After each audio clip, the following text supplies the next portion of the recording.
on in, baby. Come on in.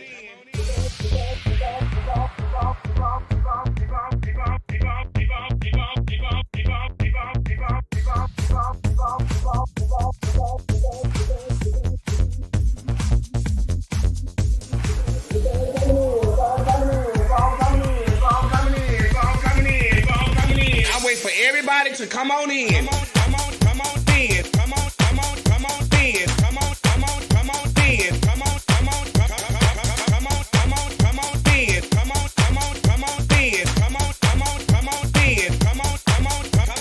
Come on in. Come on in. Come on in. Y'all keep on coming in. Keep on coming in. Come in. Y'all know when I go live. Y'all know I'm gonna go live. Keep on coming in. Keep coming in. Keep on coming in. Keep on coming in. Come on in. That's right. Keep on coming in. Y'all keep on coming in. Come on in. Come on in. Come on in. Come on in. Come on in. Come on in. Come on in. Come on in.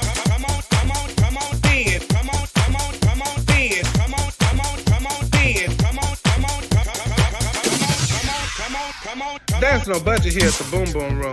See, we have no glam squad here. There's no hairstylist, no nail technician, no makeup artist, just you. This is a do-it-yourself type of gig over here, sweetie. So guess what? This will separate the little girl from the well.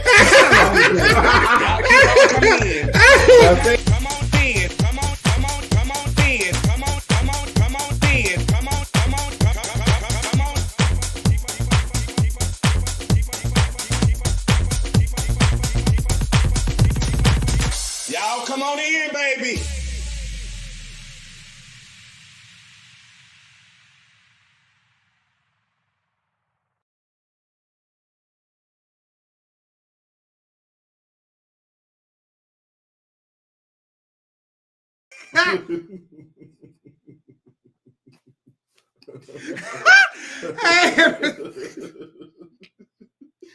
Baby, look, I'm not talking about tonight. Hello, everybody, and welcome to Thursday night. And it's our point of view time, child. Okay. Look, it's time to get our judge. Okay, Thursday night. It's Thursday night. Okay. Girl, yes, it's Thursday night. I want y'all to click like, click share. I want to thank y'all for tuning in. Hey, Judge. Hey, Tim. Hey, Diamond. Hey, Savannah. Hey, Tony. I want to say hey to everybody. Giving the virtual hugs and all type of things and all type of judge. You know what I'm saying? Girl, Thursday night. Yeah, girl, because I was in Vegas this weekend. So Vegas. Yeah, I was in Vegas. So did you have a good time? I had a great time. And you know, speaking of Vegas, let me just go and play the video, girl. Okay. It was my girlfriend's birthday. It was her birthday. It was her birthday. Everybody say happy birthday to Pokey. Happy birthday, Pokey. I've been knowing Pokey since already cut this a video. Ladies and gentlemen, at this time we need everyone to take their assigned seat, please, for a very important countdown process and for our weight and balance purposes. Please do not move seats unless spoken with the flight attendant. Here's all with it.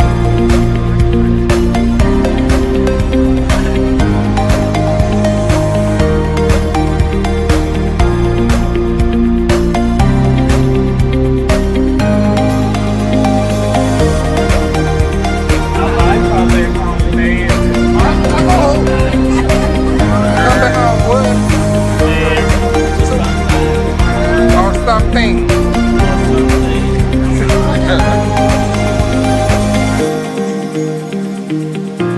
So they eat because we walking. Like we walking. We're in Vegas.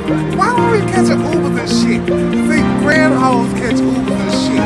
Because we ain't get the Uber. We on the strip. We drinking. We smoking. This home here choking. Bitch, what's up? We in Vegas. It's Cokie Lee's birthday, that bitch ain't even here. Bitch, we have a good time. Okay? Bitch, fuck that. Let me know.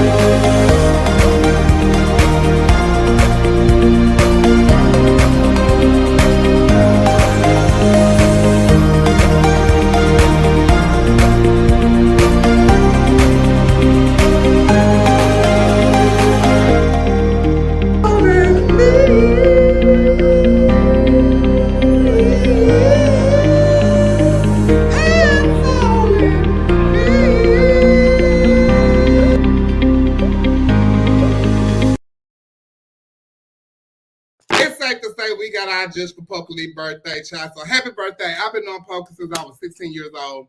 And basically, that poker is family. So we had to go to Vegas and celebrate poker birthday. Baby, listen, I was very nil about the situation. I had a time in Vegas. And I'm so sorry I missed my Monday night. Y'all know every Monday night. Oh, I was singing. I did karaoke. I played pool. I did darts. I did everything.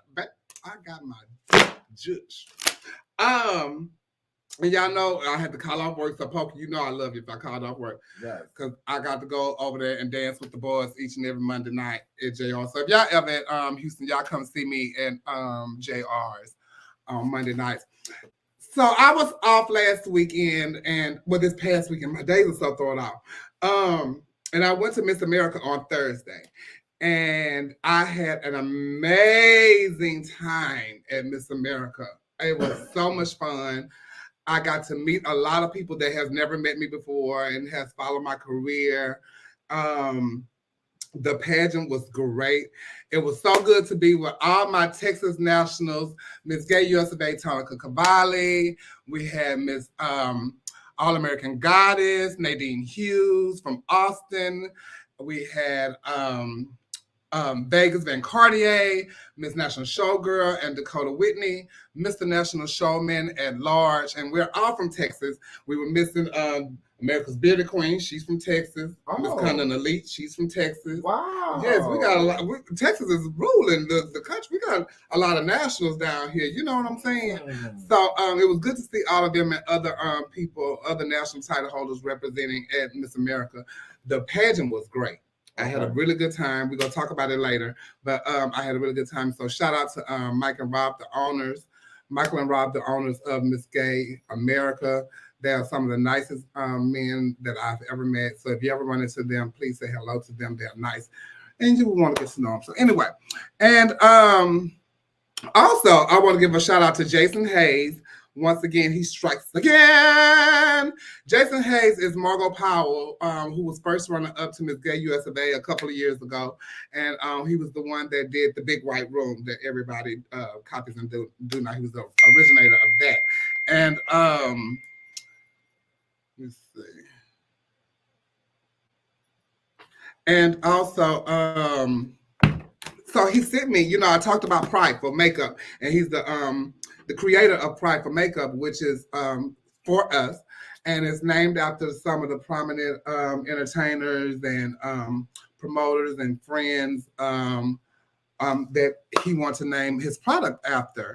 And my foundation that I'm wearing tonight is actually named after Mocha Montrese, and this is it right here.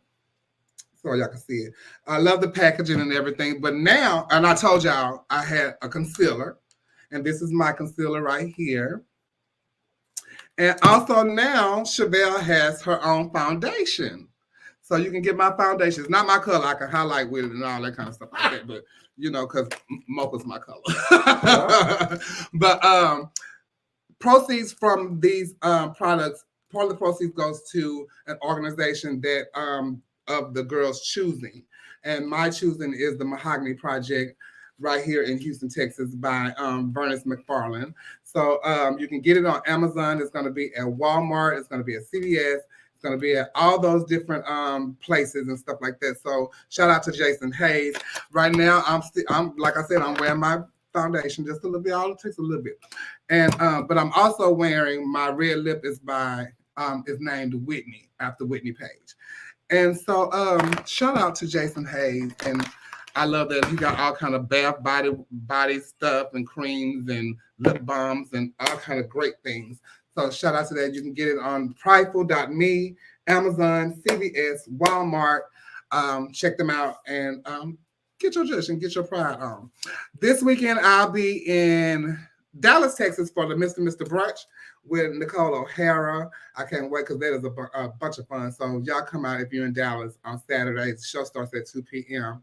And then later on that night, I will be at Marty's for Sophisticated Saturdays with my sister, Loretta Armani Mack, Miss Gay, Texas, at Large, I was going to say America.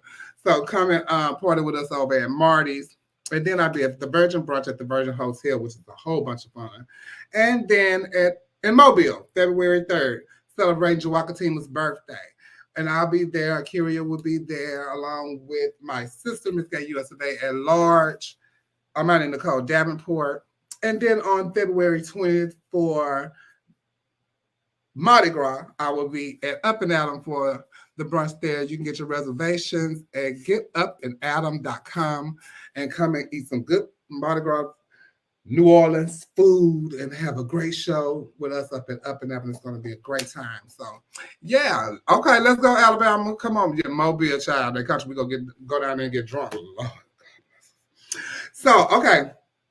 Also, I want to give a shout out to my sister Tasha Long. She, everybody in the country knows who Tasha Long is, and Tasha just had to go through a surgery, I think today or yesterday, and I want y'all to like shower her with some love and stuff. She's going to be out of work for about a month, and you know when we as entertainers, we count on our bookings to pay for our bills and sustain and stuff like that. So it's gonna be hard. It's probably gonna hit her, you know. So, you know, I want y'all to give her some love and shout out to my sister. And I want y'all to pray for her also for her strength and her healing. And I love you, Tasha. And I hope that you are healing good. I saw that she made a post saying how she was really doing today. And but you know, y'all send us some messages, send us some love. If you can, whatever you can, please hit our Cash App up. Cash App is on there, Divas Live. So shout out to Tasha Long, and I love you to death, sister, and I hope your healing is going well. Also, if you want to advertise here at Our Point of View, please hit me up or any one of our panelists here tonight. Or, you know, you can just hit me up just because evidently they're going to send you the right to me anyway. Ain't that right? Yeah. Coco, you doing good? Yeah, I'm doing good. I didn't even ask you how you was doing. We shot right into the gist tonight. Because we getting straight to business. It's Thursday. It's Thursday. It ain't even Wednesday. It's Thursday. Yeah. You know what I'm saying? Okay. Hey, twin. We got to get some love to Coco, child. Are y'all ready for a good show? I want y'all to click like, click share, let everybody know what's going on this good old Thursday. Let y'all know we didn't get our judge tonight. And we're going to talk about stuff. We got some special guests. And that's going to come in a minute. I want y'all to see. She ain't been here in a minute. So it's going to be good to have her here to talk to us and chit-chat with us and hopefully get don't block Trent tonight. Okay. Right, exactly. Right now, let's welcome in Neil Dupree. Hey, Neil. Hello. What's going on? Just getting home. From where? From playing cards after work. I went to one of my friends' house. They had a little intimate card set. So it was about 6 of us over there playing cards. Oh, okay. Y'all will play a card. Do you hear me? Y'all will play a card. Welcome in, Dominique Sanchez. Hey, Dominique. Hi, how's everybody? Hello, pretty good. Nice, red Auburn. You know, feeling real good. Hey, child, yeah. Had some shots before I got here. You what? Had some shots before I came. Oh, good girl. Yes, girl. Oh my God. We left our meeting at work. Honey stopped off at the bar. Had some Fireball. Girl. I keep my bottle real close just because I don't. This is just my. It was nice. Yeah. It was nice. Yeah. Let's welcome in Trent. What's going up, on, y'all? Hello. Listen, we started late. Listen, thank y'all for waiting. I don't know if y'all was waiting on me, but I know I was going to be a little late tonight.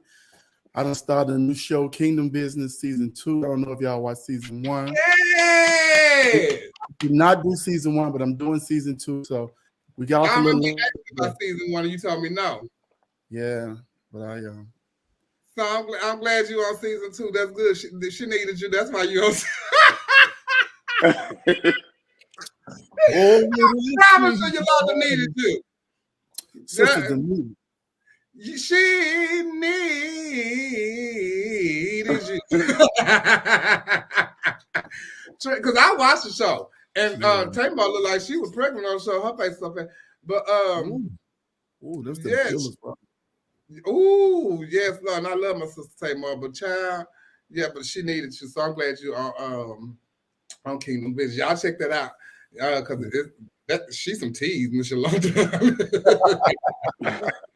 Oh, child, Yolanda some tease, child. I be so mad at her. But anyway, I do, child. I be mad at her for real. And then she want to go over there and sing like that. Now I have to get the Okay. You know she Yes, every yeah. woman. Have y'all ever watched it? Neil, I know you ain't watched it. And Dominique neither. Dominique Dominique, to put on her Miss Rainbow fuck me in the back of the club wig, baby. Honey. That's how you put it tonight, Dominique. Honey, I need to feel like something because, oh my God, child. My pussy's so dry you could strike a match on it. Oh, Lord. Really? Oh. Why would you say that? I can tell. Yeah. Why would you say that? Oh my God, that's terrible. Hey, Savannah. That It's is that dry. terrible. Say me, dummy. It's that dry. Girl, oh my God, I need something. Goodness gracious. Somebody need to turn me into a comrade because I just Comrade. You know what visit your mama collections and stay down there with so she'll give you what you need now. baby. Make sure that you you know, she gonna say, daughter, you gotta do something. Yeah, but I ain't finna do what mama do. Shout out to Glamazon. Well, shout out to Glamazon. Neil, what you do this week? Besides play cards, we know you play cards. Went to Ebony, Newcomer and Plus. That was horrible. Somebody bust my window out Sunday. They sure did. Yes.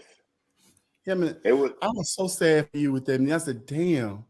Was it somebody who watched Point of View? Okay. That's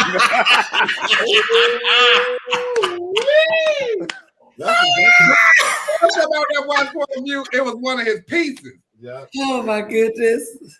No. He ain't got a tour to say nothing about nobody lately. It's been all about Neil rendezvous on here. Mm-hmm. They holding like, grudge from last No, season. hey, diamond. They bust like 4 or 5 windows out. They did what? Bust like 4 or 5 people windows out. So they just going around busting windows. No security. They don't take nothing out the car, right? Nothing was taken out the car. Oh, they were just having a good time. They did. Oh, they got you 2 smacks. Allegedly, That's what he it's said. people that only do that at gay events. Yeah, see, that make a bitch want to Uber. Mm. That's it. That make me want to Uber. Shout out to my brother Eric on here. Child. What you do this week, Trent? Besides working on a new show. That's all I did. I had to pack. See, packing makeup for me to go into a show. People don't even realize how stressful that is. I got so much makeup. It's like bins of makeup, and I have to take it down and create a kit that's gonna be just for that show, right? Even when I paint somebody, it's just it takes me so much in my brain to even pull a kit together. That's why I be like, no, I can't do it, y'all. I can't do it. It just be like us packing for the show. Yes. Mm. And it shouldn't take me, it shouldn't do all that to me, but it do. So that's all I really did this week. Dominique, how was your week? It was good, honey. It snowed up here a whole lot, but No. But that's why your pussy child. dry. Oh, no. Well, you should have definitely had a man then. No, that's why the pussy dry. You cold, make you dry and chase. Okay. And ain't nobody going to plow through the snow to get to no pussy, I guess. Honey, listen. Good. Child. Okay. Dominique, you know what? I met somebody. And, Who? and when I was Did I know? I kept saying, he looks so familiar. I met him through my child. And we was all on like FaceTime. I was like, this boy looks so familiar. So then I realized he's one of the boys that used to be on that flyer that you used to post at one of those clubs. His name is Jimmy. Jimmy. Yeah, I'm out this. What's his stage name? Because you never know people's real name. Neil, did you realize somebody this week? He's a light-skinned kid, queen. Oh, Queen. He a queen or a bush queen? A bush queen. A butch queen. Okay. Did you realize who he was before or after he nutted in you? Well, we haven't got to that point yet because I only seen him on FaceTime. Oh, but But You see, he said yet though. What's his name on Facebook so I can look? Inbox me and let me know what his name is so I can see if I know who this is. But you do see he said yet. But he gave me a reason to go to Columbus. Oh, really? Oh, yeah, definitely put that in my inbox. Because there is So I can see who this is. He live in a single wide. somebody I ran into at Miss America told me I told him something about. Oh yeah, that was Terry. I ran into Terry Parker. Oh, Terry. Shout out to Terry Parker. I think Shout out to Terry Parker, child. But I ran into a lot of people at Miss America. Speaking of Miss America, I had a really good time, y'all, at Miss America, and the pageant was good. Mm-hmm. It was amazing to even see like the girls compete. The pageant was good. I sat there and watched the whole entire pageant. But what I liked about Miss America, not preliminary night, it was their showcase night of the performers. Yeah. The review show. The review show and the award ceremony and stuff. Baby, when they call them girls out to win their preliminary night award, they was running down them aisles like, you are the next contestant on The Price is Right. But what I loved was everybody in the audience was happy, genuinely happy for those girls that won these preliminary awards.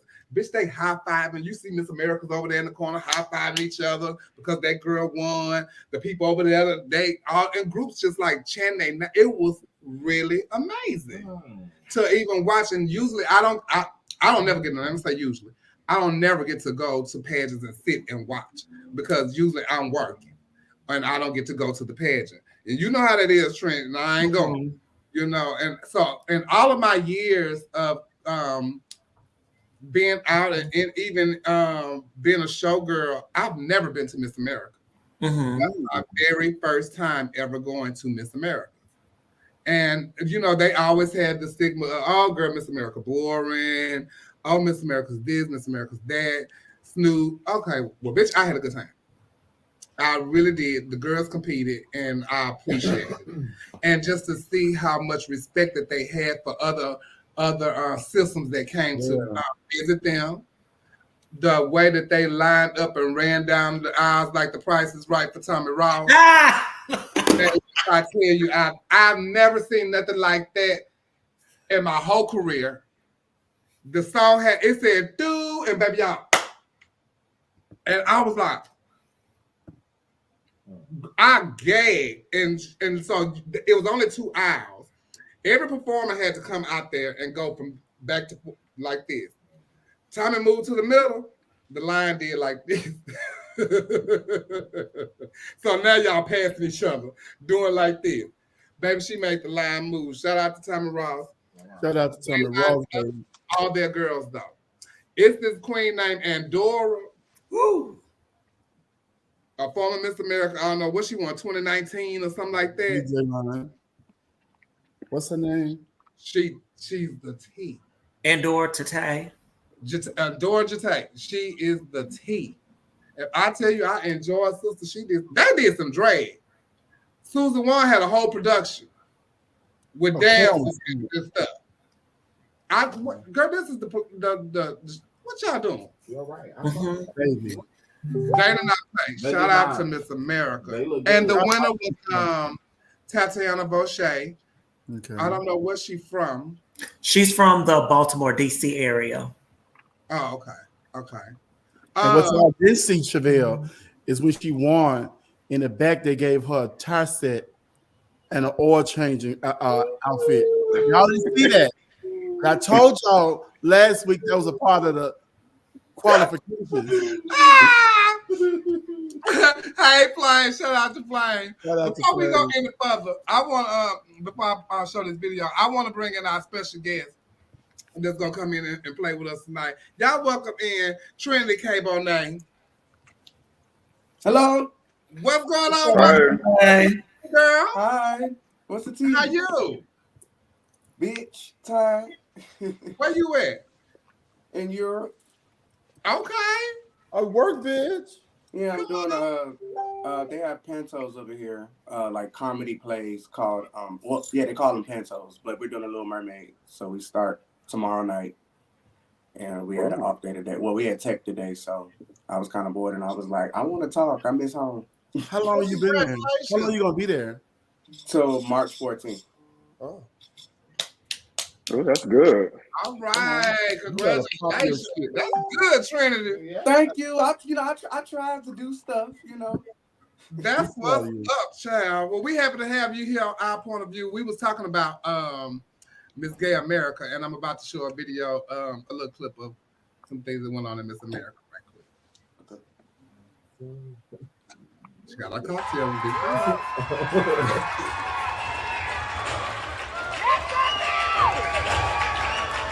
You gotta represent DC America!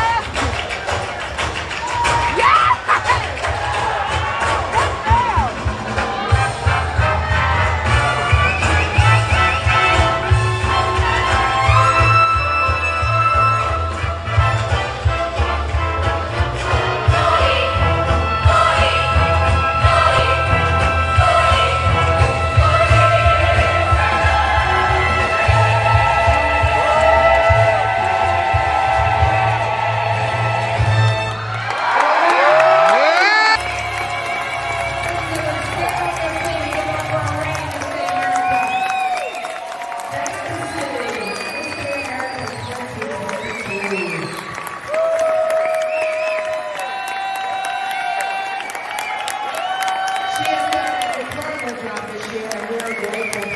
MGA 2023, along with the best scoring talent in evening gown, in onstage interview,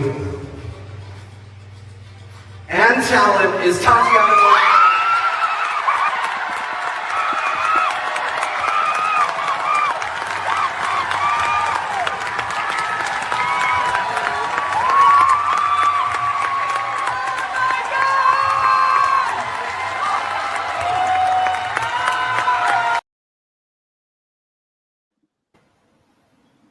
Congratulations, Tatiana Voce. Was amazing. I want to be a part of that stuff. Yeah, that looked like a great turnout. A great that's a good turnout. It was a great turnout, and the venue was nice. and it was full. Yeah. The pageant we went to wasn't. What pageant y'all? Where y'all was at? Shout out to Anthony. Oh my! Oh, Trent. Oh, Trent.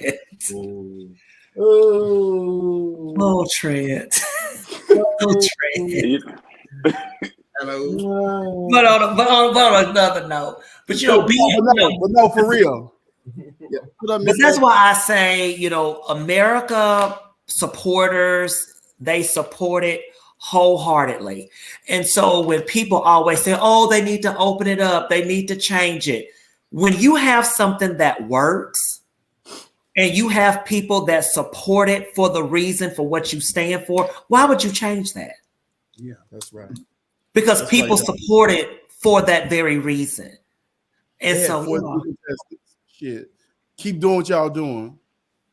Baby, if I tell you I met people that tell me, oh, I've been following you for so long, but they don't go to other pageants, they support Miss America. And and you understand it because we have people that support only Continental, you have people that only support USA and all the other different pageants. So it was like really nice. And what I love too is that when they get ready to do the crowning, they do the passing down of the crown. And they call out each Miss America starting from the first one that's there. And they each one get the crown and they pass it down until the winner that's giving it up, and then she crowned the girl. I thought that was absolutely beautiful. Oh, wow. That wasn't the first time that I've heard about it, and but seeing it it's really beautiful to see. They also did a tribute to the late icon Cody Collins, and it wasn't a dry eye in the building. And all the Miss Americas came out on stage, and they played her a video from her, and then they played her talent. It was just so good. The pageant itself, everything was so good. It really was. Perfect venue. Wow. The stage was everything. I mean everything, because it made Tatiana Voce talent look like we was at Broadway on 42nd Street for real. And she had like 4 costume changes. Damn. Yeah, she turned it. So, you know, shout out to her. Shout out to Dextasy for being a great queen all year long and representing Miss Gay America. Shout out to USA Pageants. They here, my pageant sound. And this is Mike and Rob. They are former promoters for Miss Gay USA, and now they are the owners of Miss Gay America. And they are some wonderful guys. So shout out to them too. So, shout out to y'all. It's a nice suit he got on too. I got some other pictures of it. The top 5, we got the scores and all that from Miss America. That's Aria in evening gown. Shout out to Aria. Aria quit. Aria's was winning preliminary night going into the pageant. She won preliminary night, but she quit. This pageant put her in retirement. Well, she said this was gonna be her last one anyway. That's Tatiana Boucher in presentation. That was say that. Don't make presentation post. Just say it's my last pageant. Oh, I thought she did. And this is Tatiana Boucher's evening gown, and this was her in question and answer. That red was pretty. That's Desi Love Blake from here. Shout out to Desi Love Blake. She's from Houston. She's first runner up. She's she went to Hamburger Mayors, and she's the show director for Galveston. I can't think of the name of the club. I can't think of it either. Oh my God, Rumors, and Galveston. Yeah, so she was first runner up. She was really good. And she's very nice. Girl. She was in AJ and the Queen with me also. And oh, that's Dextasy. Look at Albion. That's Dextasy. She was really good. So yeah, shout out to the Miss America family and stuff like that. It was really they had a little mix-up, child. This was the top 10, Tatiana Boucher, and this is the order that they placed also. I don't know who that last one is down there. Let me see. Giselle Monet. Okay.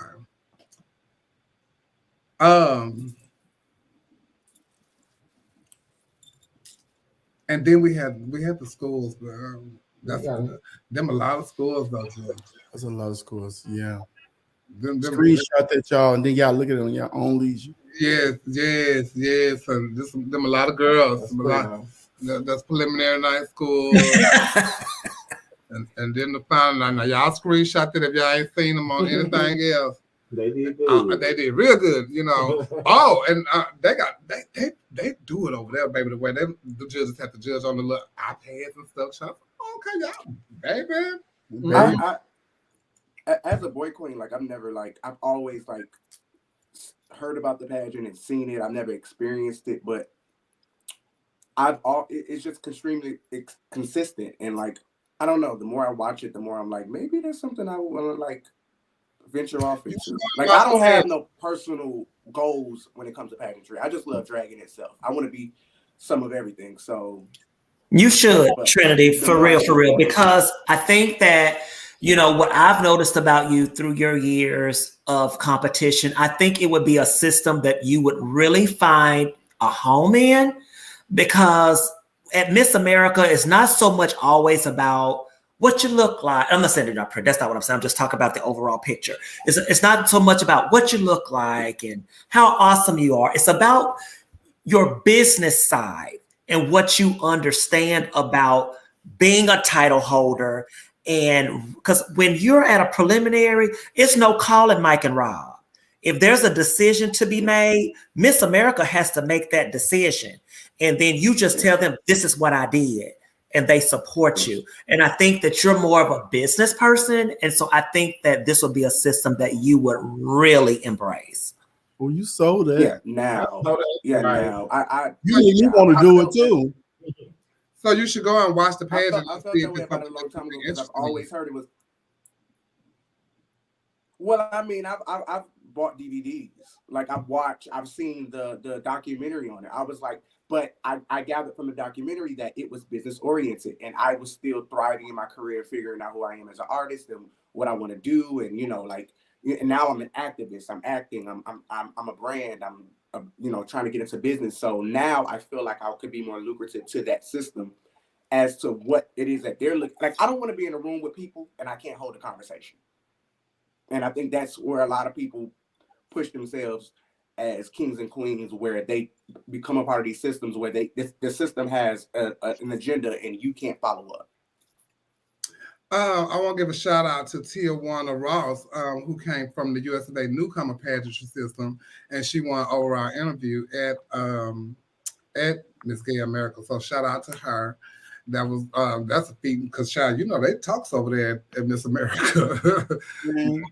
They talk over there at Miss America. Also, I want to give a shout out to Glam Davenport, my little sister. She's the owner of Miss US of A Diva now, and Camula McKnight, Cam, she's Miss US of A Diva, and those are the female counterparts for US of A pageantry system. It's a system for biological females. Cisgender. Yeah, they sound like all the sisters. That make me think sister. And no, biological women. And Sissy Houston. See, they might make you think of Sister Houston. But so shout out to them, and I want them to come on the show. I always tell Glam that I want her to come on the show and talk to us about US of A Diva and the pageant and stuff like that, because we do have women on here that watch the show that might be interested in coming to compete for US of A Diva. I had a friend that she's not gay, but she loves shows. Shout out to my sister, and she always support us. But now she doing shows and doing pageants and all that kind of stuff. You know, she ain't gay. Huh? She ain't gay. Okay. She gotta get her ass out this arena. She ain't gay. She be at every show. She doing pageant. She tipped the girls and all kinds of pageants. And now she did her first pageant. Did she win? I think she got second. Runner up. Send me her, inbox me her stuff. Her name Kyoka. She gonna have to have her first experience. She gonna be in here in a minute. It's May 1st through the 3rd, 2023. Where's it gonna be at, Glam? But if I tell you, if you've never seen US of A Diva or the MIs and the classics and stuff, they be competing too. And the pageant they be good. They be good. And yes, they do. You will really be shocked. You know, you really be shocked if you see them. So support them. You know, shout out to my my little sister. And also we want to move on to the next topic. There was a mass shooting in Half Moon Bay, and it killed 7 farmers. And it was a man that went to his old job and shot up and killed 3 people there. Then he went another place and killed 4. So one of them was just wounded at first, and I think they died later on or something like that, because at first they had reported that it was only 6 of them. But you know, it's a lot of mass shootings been going on in our country. Like the people is just going off on the wazoo. It's like, what is going on? Well, you know? Yeah. And one of his reasons that he gave was that he was being bullied at work and bullied by these people. And I don't know. It's sad what happens, and it's sad like for someone to feel that they have a bad day at work or had a bad experience at work, and you feel that you got to go shoot up people. Yeah, like what were they doing to you? That now I can't say, you know, to the point of what capacity bullying is to anybody, but I would just be like, to the point that you go get a gun and kill people. Oh yeah. I mean, it's crazy. It's so crazy, but you really got to be, and especially as adults, we got to be very cognizant of how we treat people and how we make people feel. People will always remember how you make them feel. That's such a true statement, because if you got somebody feeling that much anger and that much rage, what are you doing to this person? I'm not saying this is right for happening, because I know people will twist and misconstrue your words, but I'm saying that we really got to be a little more kinder to each other. You know, if they different, they just different. You know, you can't pick on people, because at some point it's gonna buzz. Child, that is crazy. And not to mention what state of mind they were in before they even got into that environment. Yeah. And what you did to that person just may have been the point that pushed them over the edge. Because, you know, when you're dealing with people, you know, you don't know what they've come from or what they've been through, and everything that you may do to them may trigger That's right. That place. That's right. And so all they see in their minds is you are this person that have hurt me, and all of that rage that they have felt towards somebody that really did something major to them, they're going to take it out on you because you were the very last person that made them feel that way. Mm-hmm. And now that cause them to hurt other people. Other people. Even innocent people too. You know what I'm saying? Yes. They picking on, you got to know who you're around too. You picking on this little Chinese man. He already got insecurities. He got a little bit of dick. He been toting around his life all this time. And now he go to work and y'all picking on him. His wife ain't never had no orgasm. And now y'all fucking with him. Yeah. All of that. Trent, I need you to calm down. All of that. I'm gonna buy your lunch tomorrow. Me and him always say, I don't be worried about what people say, what people do to me. I be worried about how I'm gonna retaliate. And that's why we really don't like dealing with bullies, because there's just people out there who just push the narrative, and we hold so much stuff in, and you feel like, what? I'm gonna let it go. I'm gonna let it go, and you just reach and touch people on the wrong day, and it just all hell break loose. Now, am I gonna go shoot up the bar or the club? No, not necessarily. Like, it ain't never really been that serious, but it happens. Y'all, I'm so careful that I don't even blow my horn at people in traffic. Like, if I'm at a light, this is how cognizant I am of surroundings. If somebody is at the light in front of me, I won't even blow my horn, because imagine every time somebody blow the horn at you, you get like, bitch, you kind of get on edge. You don't know what nobody going through. They may be having a bad day. They might just caught their wife sucking the mailman's dick.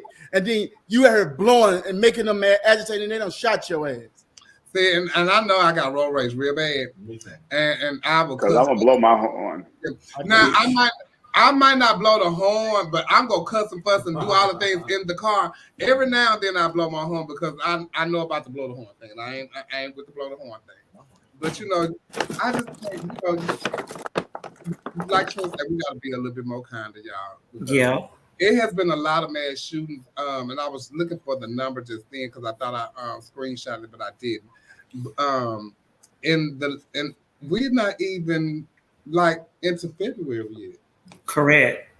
And this is for this year. It was a lot of numbers, because it was just a mass shooting like a week ago.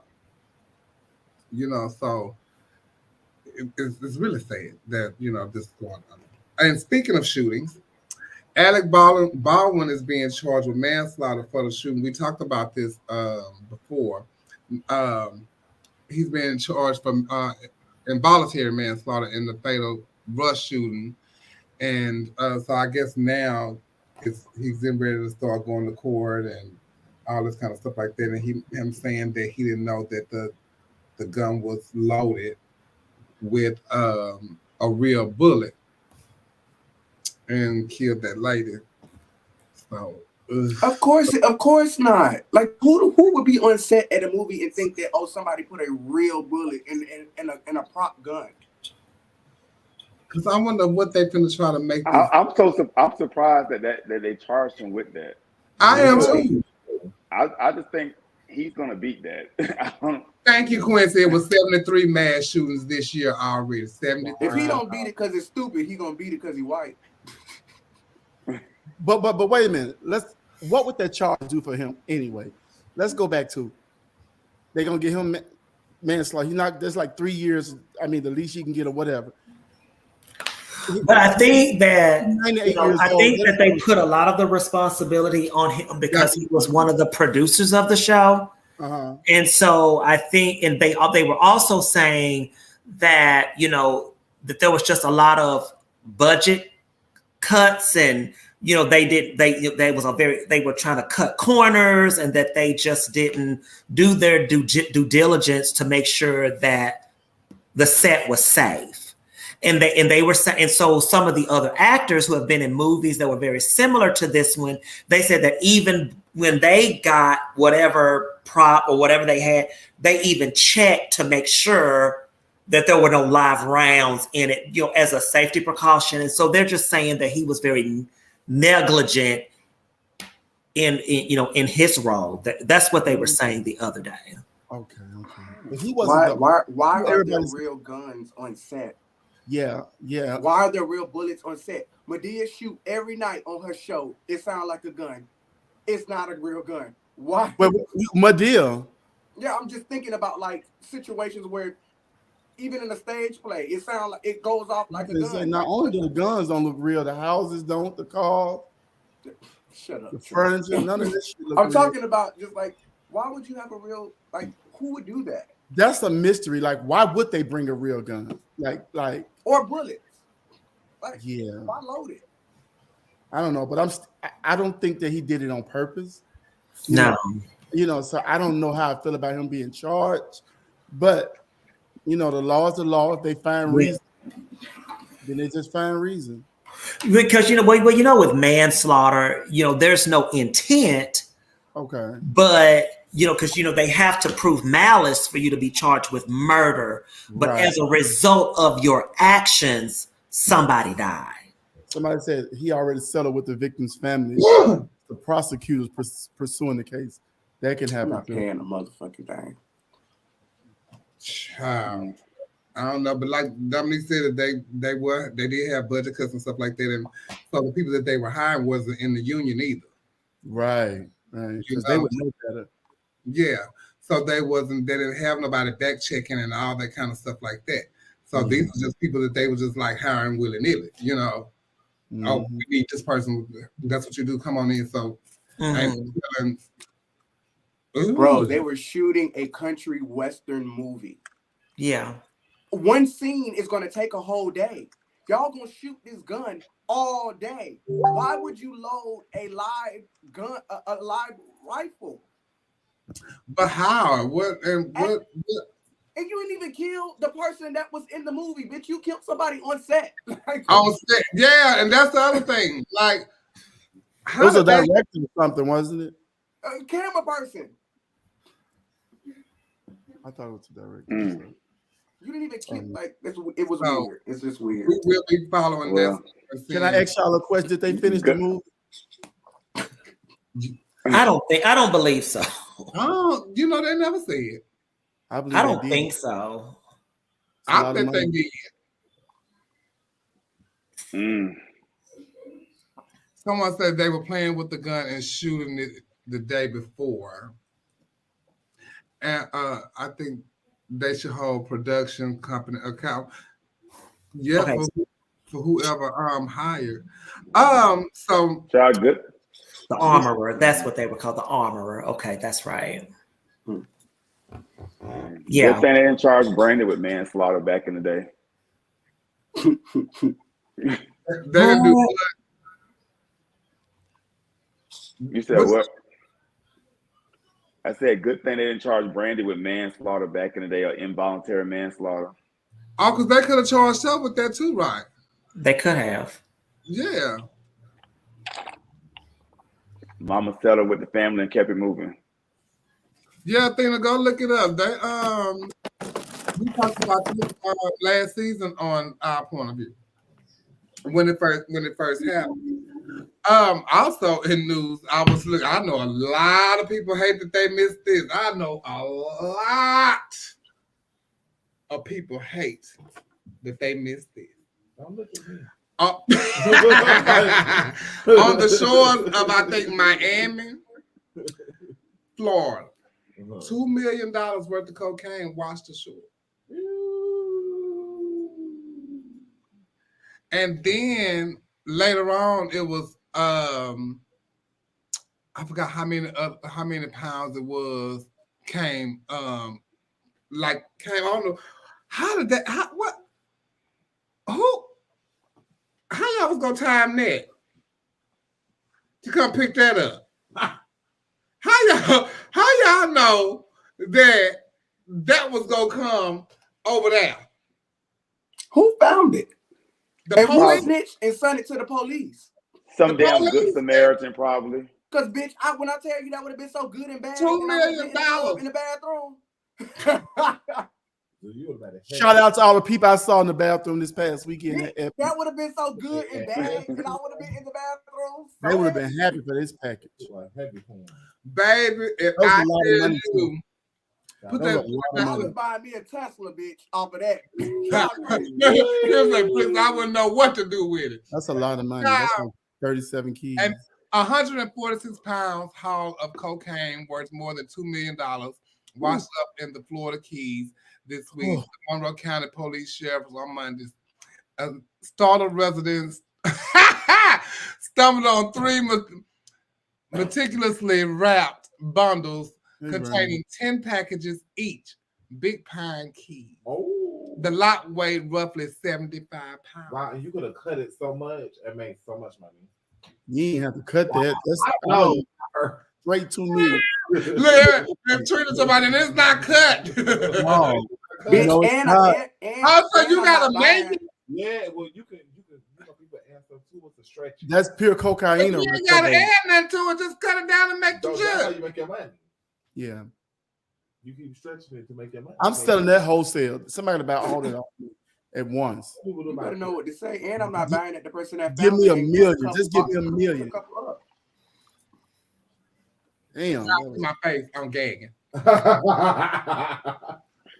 Cause I don't know nothing about none of that. Hey, okay, that's what I wouldn't even know how much to sell it for.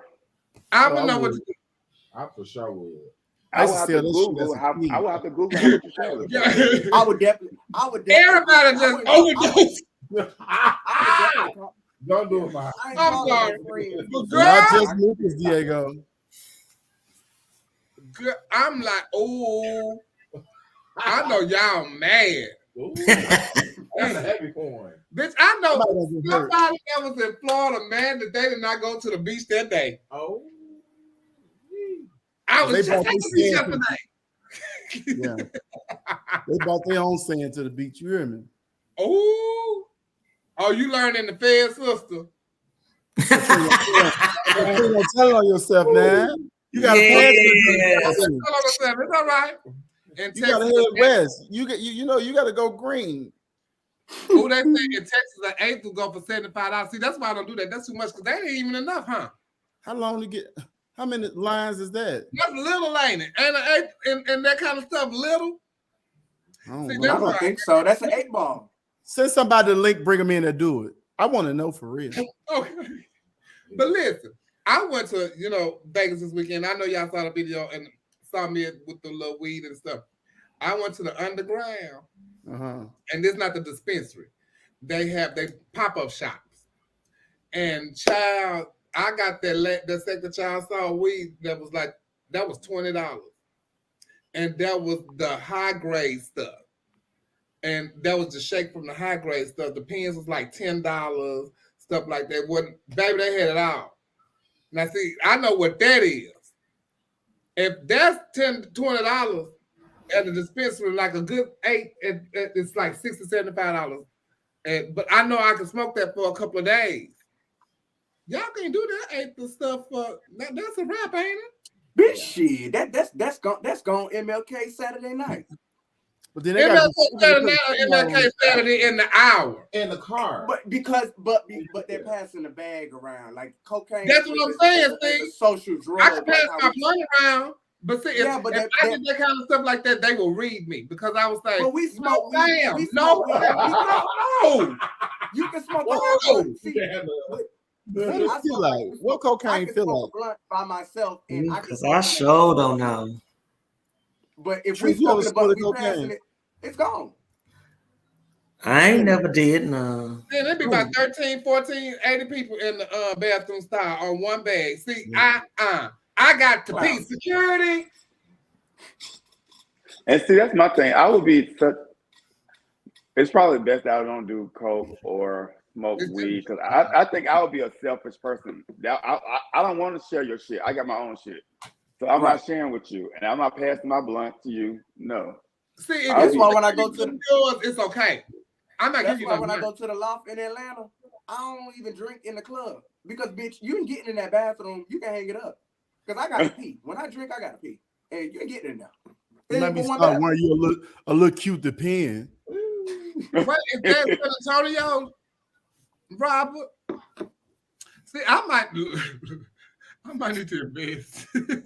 Oh. Because Robert say, I know people that buy 8 balls all night. She's at least 1K. Oh, Yes.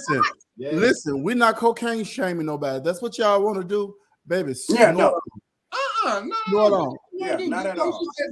I'm good. Yeah, It's too do common. shit. It's too common to be shaming people. I don't even understand why y'all go in the bathroom no more. 75 for an 8 ball. Yeah, that's what I don't understand. I don't even understand what you going to the bathroom. Why do y'all do that? I ain't the least bit bothered by a bitch hitting a bump in front, a bump in front of me. But my thing is, why y'all do that though? Because you could just like do this. What they can do?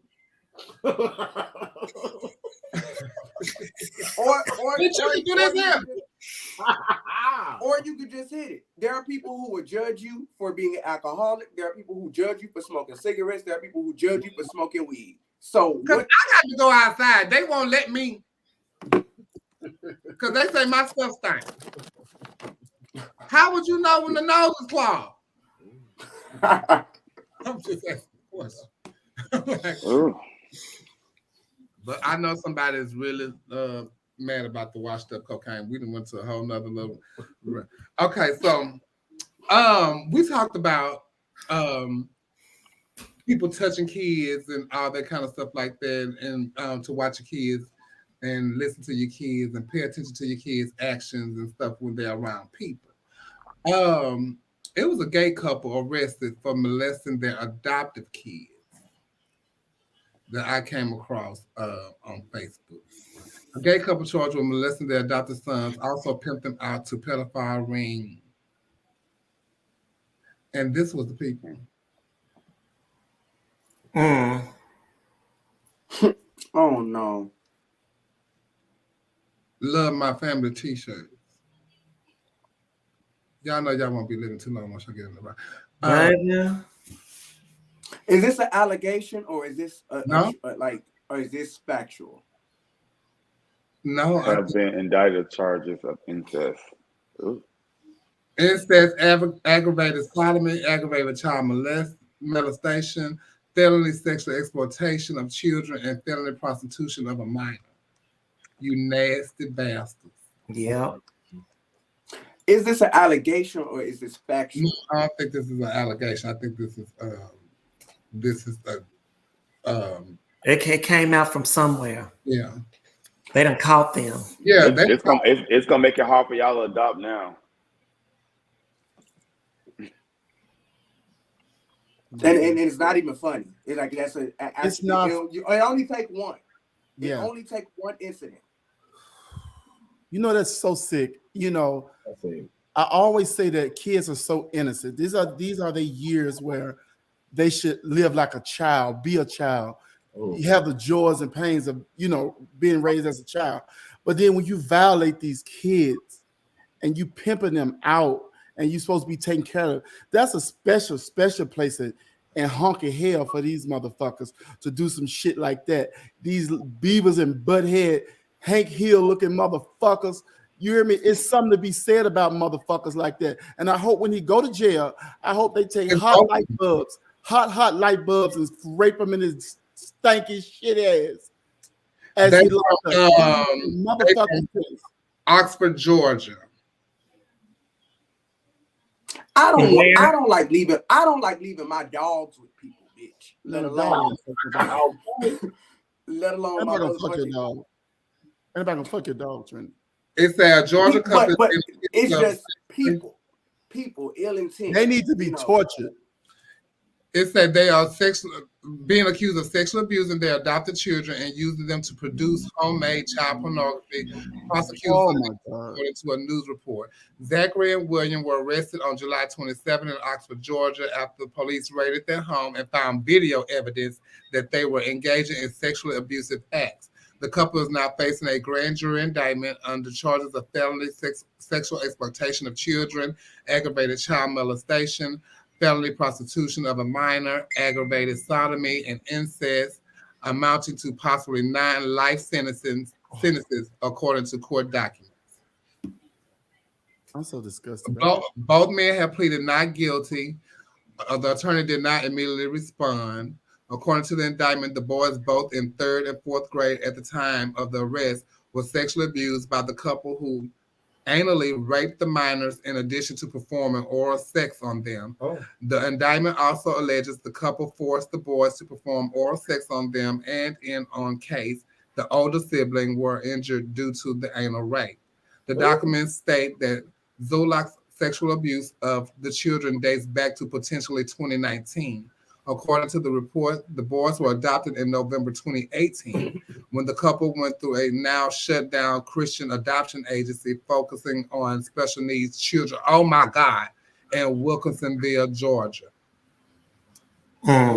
Admitted to forcing the couple's 11-year-old adopted son to perform an act of sodomy, oral capitulation, with the intent to satisfy his own sexual desire. You nasty.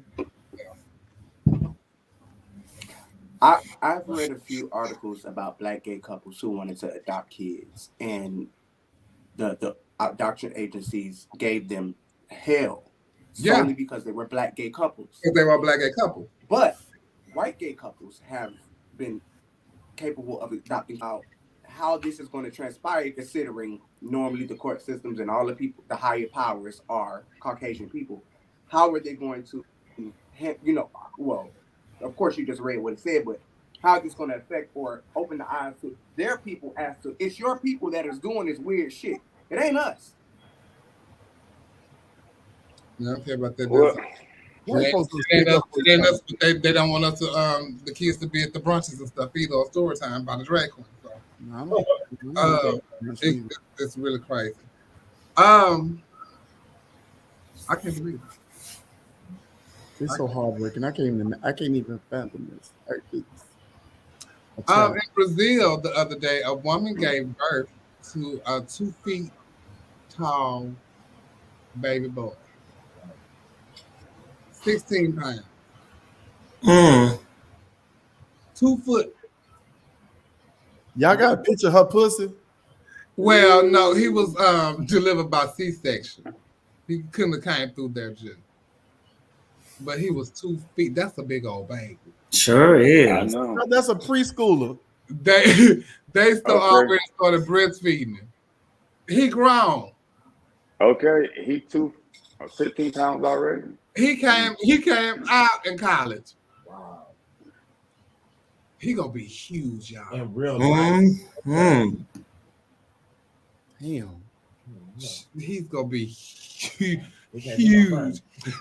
In other news, and this is what I don't get. I don't get it. I don't understand it.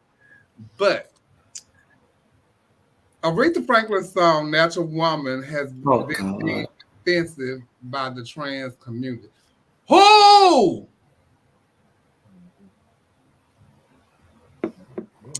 It says Aretha Franklin's 1968 song "Natural Woman" perpetuates multiple harmful anti-trans stereotypes. There's no such thing as a natural woman. This song has helped inspire acts of harm against transgender women. TCMA is requesting it is removed from Spotify and Apple Music. Y'all are crazy. Y'all are crazy. I think that was some bored queen who like just wanted to make, I don't know. They said it was fake news. They said somebody it was a fake outlet who did that, who's trying to perpetuate, a topic about trans community. It's nobody. Like even with the Beyonce thing, I don't think nobody fucking said anything about Dubai. I think it's just people speaking on our behalf to stir up drama because they can.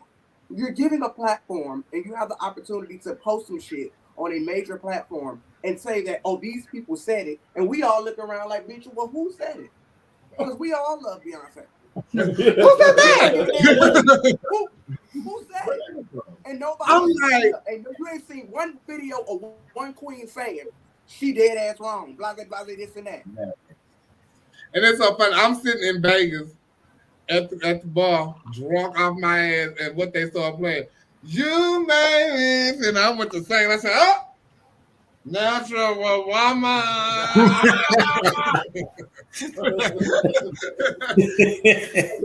Your natural is your natural, Jud. I mean, I'm sure everybody has experienced feeling like a natural woman. I know Hello, I have. you I've have. definitely experienced. What made you feel that way? Right.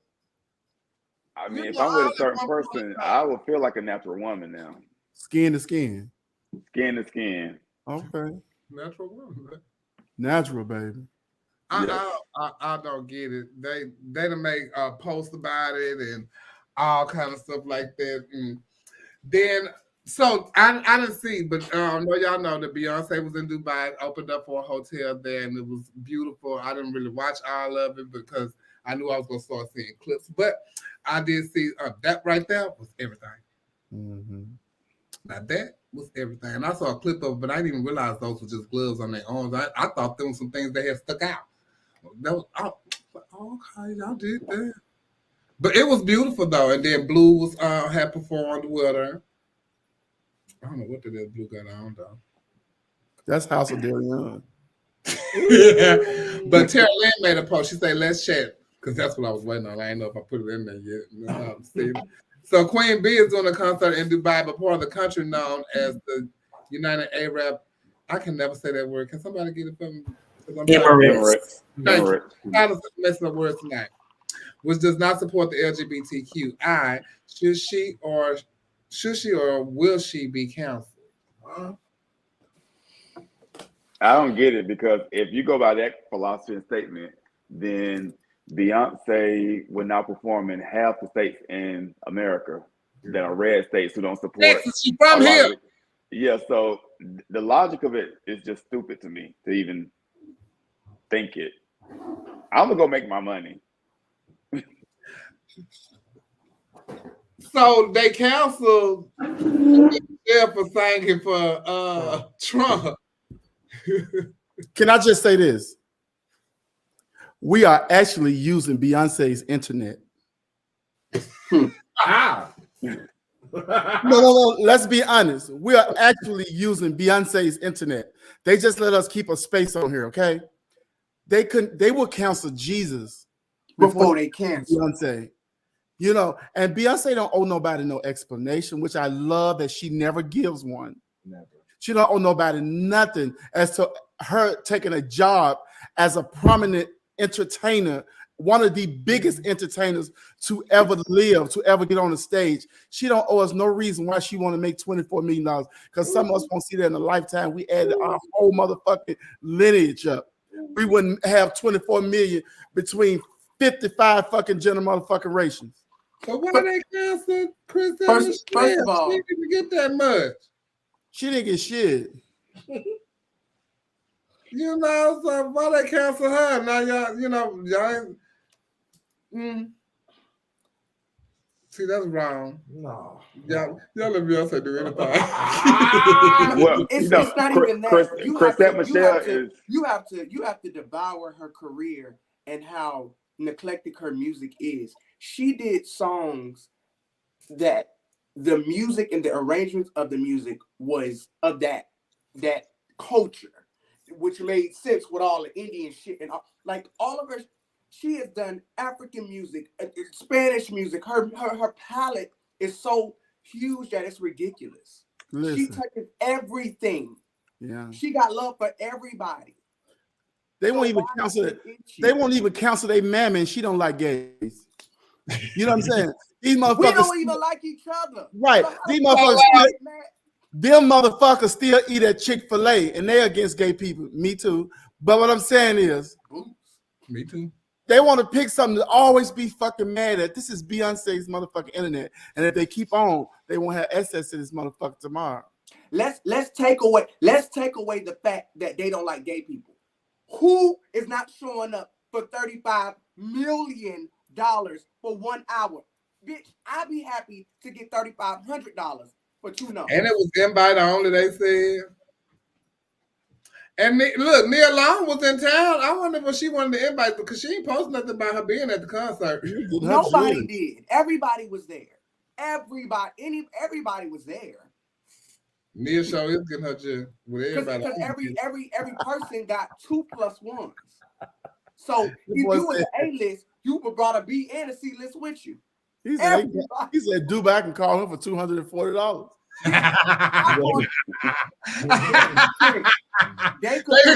Me too. Look, they could put me in. We gonna pay for everything. You ain't gotta buy nothing. You ain't gonna get no checks though. Okay. They ain't gotta pay me because from the airport to the Maybach that you going to the hotel in, to the hotel that you staying in, to whatever backstage gonna look like, to the venue you performing in, to you flying out. I done experienced something I ain't gonna never experience nowhere else. And you know, when people say it's not, I don't know, they really don't like the gay lifestyle. Like I went to Dubai 2015, well, and then we went like 30, 40 something gays, like a whole tribe of us went, and we had an amazing time. I mean, great time. Let's be clear. If you didn't open your mouth, you know, and started speaking your opinion, you don't come off as gay. Like you don't look gay, you know, on first glance. Like he like dick up in his ass. You a guy? No, he don't necessarily look like he looks like he got. Somebody you like standing still, not saying he can walk. He can get by. Oh, if he sleep. He looks straight while he sleep. The talking but it was talking about the visible got a bomb. Yeah. Come on, Giselle. Well, it was like literally 30, 40 of us, and we had fun in the club. We would stand with each. I mean, I stayed with one person, but everybody had rooms together. What it was when we went to Dubai in like 2015. Giselle, we was there for like the whole week. Yeah, they had a glitch in the system, and Neil got tickets for $300 round trip. Yes, $326. I was so pissed. Neil gonna call me later. No, don't call me later. Call me while it's going on. See, that's because don't do that. Wow. I'm just saying. Neil, you lucky. And I didn't buy. It was a Christmas gift. My old man, he's like, I just sent you an email, and I went and checked it on Christmas. Like the glitch was on Christmas Day. I was over it. I was so over it. Well, Shorty said you can't have no pub. It's so beautiful. I don't. You know, I didn't get the clips I saw of the things that I saw was beautiful. I didn't really. Well, yeah, it's like I have a couple of coworkers that were still over there, like married coworkers, and they can't even hold hands and do the public display of affection as heterosexual this was people. What I said. You can show no affection. Shorty said you and Sugar Bear couldn't do nothing.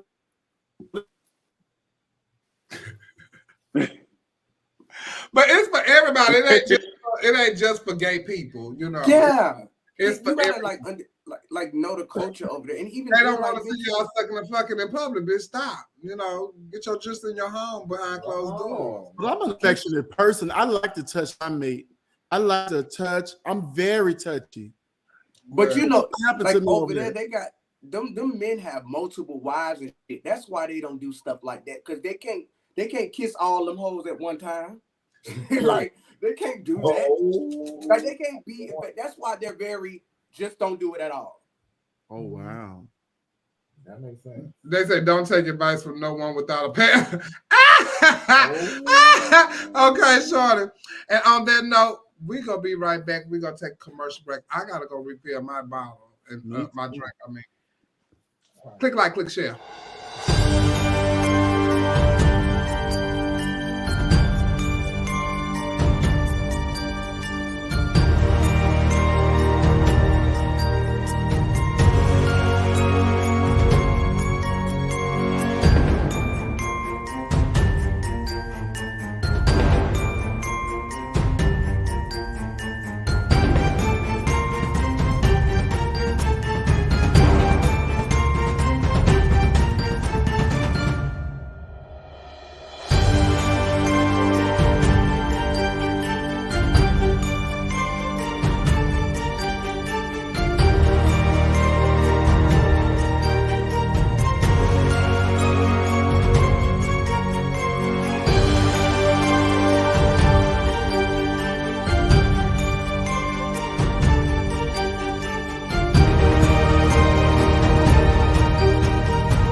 Hey y'all, I'm back, baby. I came back just in time. Hold on.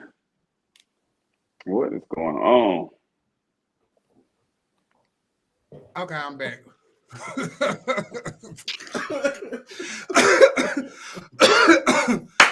Which I ain't get a chance to do it, Jim. So I came across this post today on Facebook about it because I felt that it's something that some people on here can relate to and they can speak to.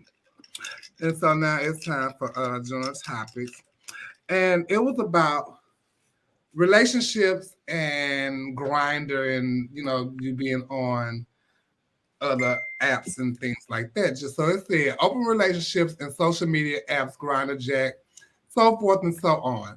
My ex and I were both on Grindr individually, but we were on each other's Grindr. But sometimes there were individuals that we wanted to play with solo. Didn't negate the love and or was concern. What is that right there? A concern for each other. Just meant sexually that person provided something different. Some of you get caught up in the fact that someone in a relationship, open or otherwise, has hit you up. You may just seem like an uneasy bag, to be honest. Don't take it to heart, Booski. So, do y'all think, but he also said that he's single right now, too, at the end of it all. So, do y'all think that open relationships really work? Especially when you on Grindr and stuff like that. And if you are in an open relationship, are you allowed to venture out on your own and do things? And, how does that work? How does that work? Neil? I think a relationship works for the two individuals that's in the relationship. Like, my relationship has to make sense to me and the other person. It don't have to make sense to anybody else. And I think a lot of people try to be in these traditional roles. I'm like, two niggas laying down, sleeping together is not traditional.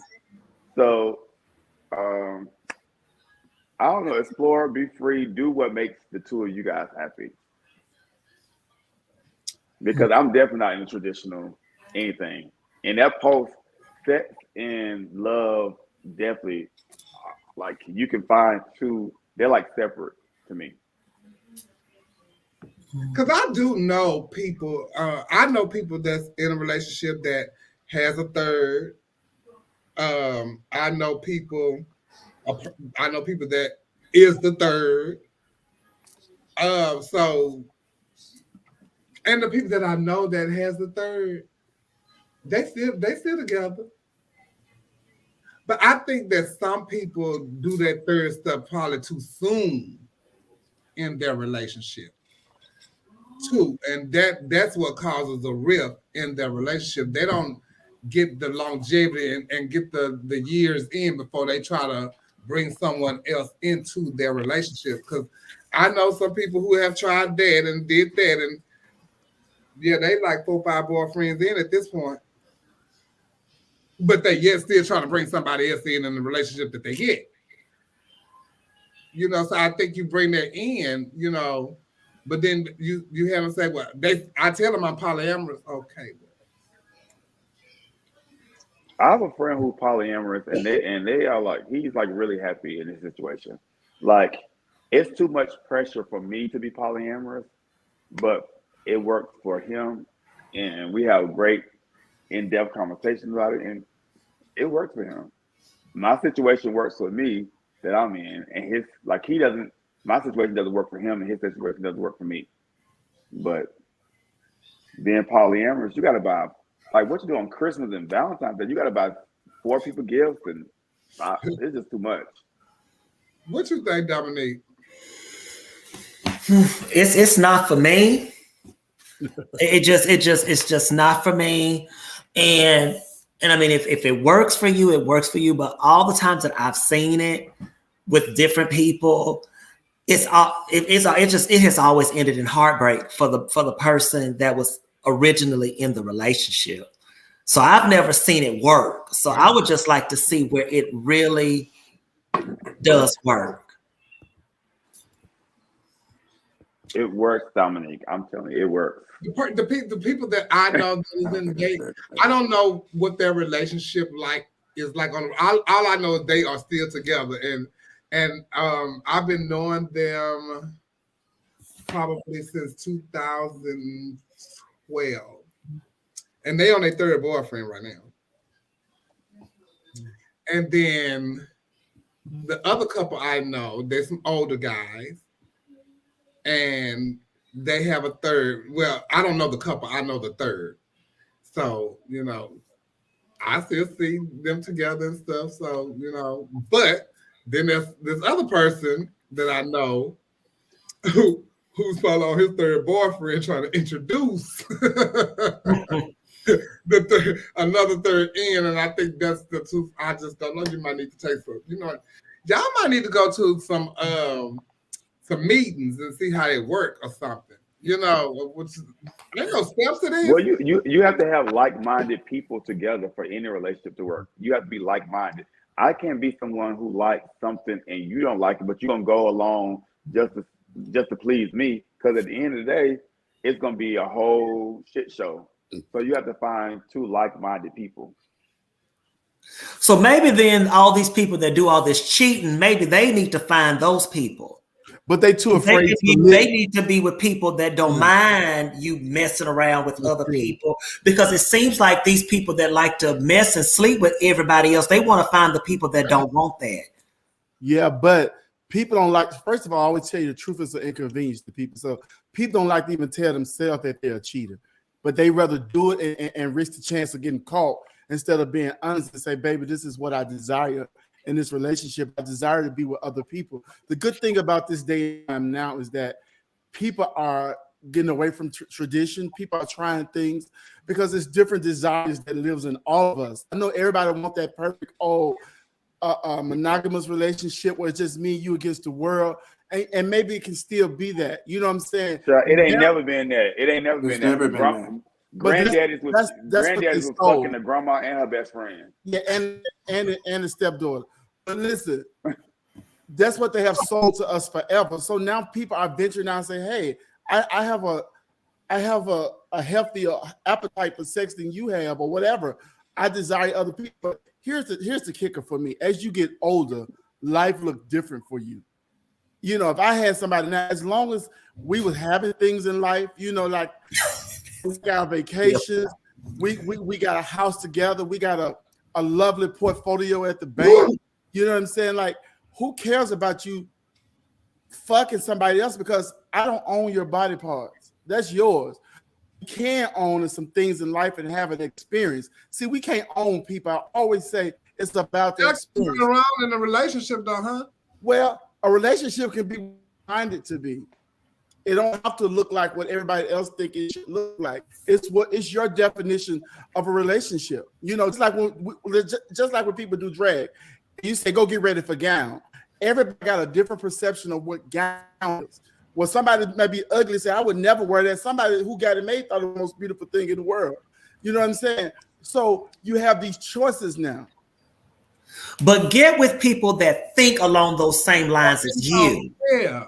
Connect with somebody that thinks like that, or that have those same types of values, and not prey on people that are not about that. Because since you know that there's other people that enjoy that type of life, take the time to find those people instead of getting with somebody that that's not, because I get what you're saying, but don't lie and say, I want this commitment relationship when you know that that's not what you're about.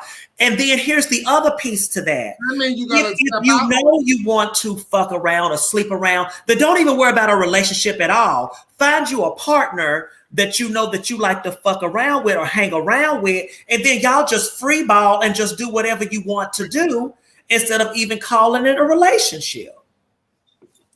But it is a relationship. It might be not a relationship to your status. No. That's not what I'm saying. No, that's not what I'm saying.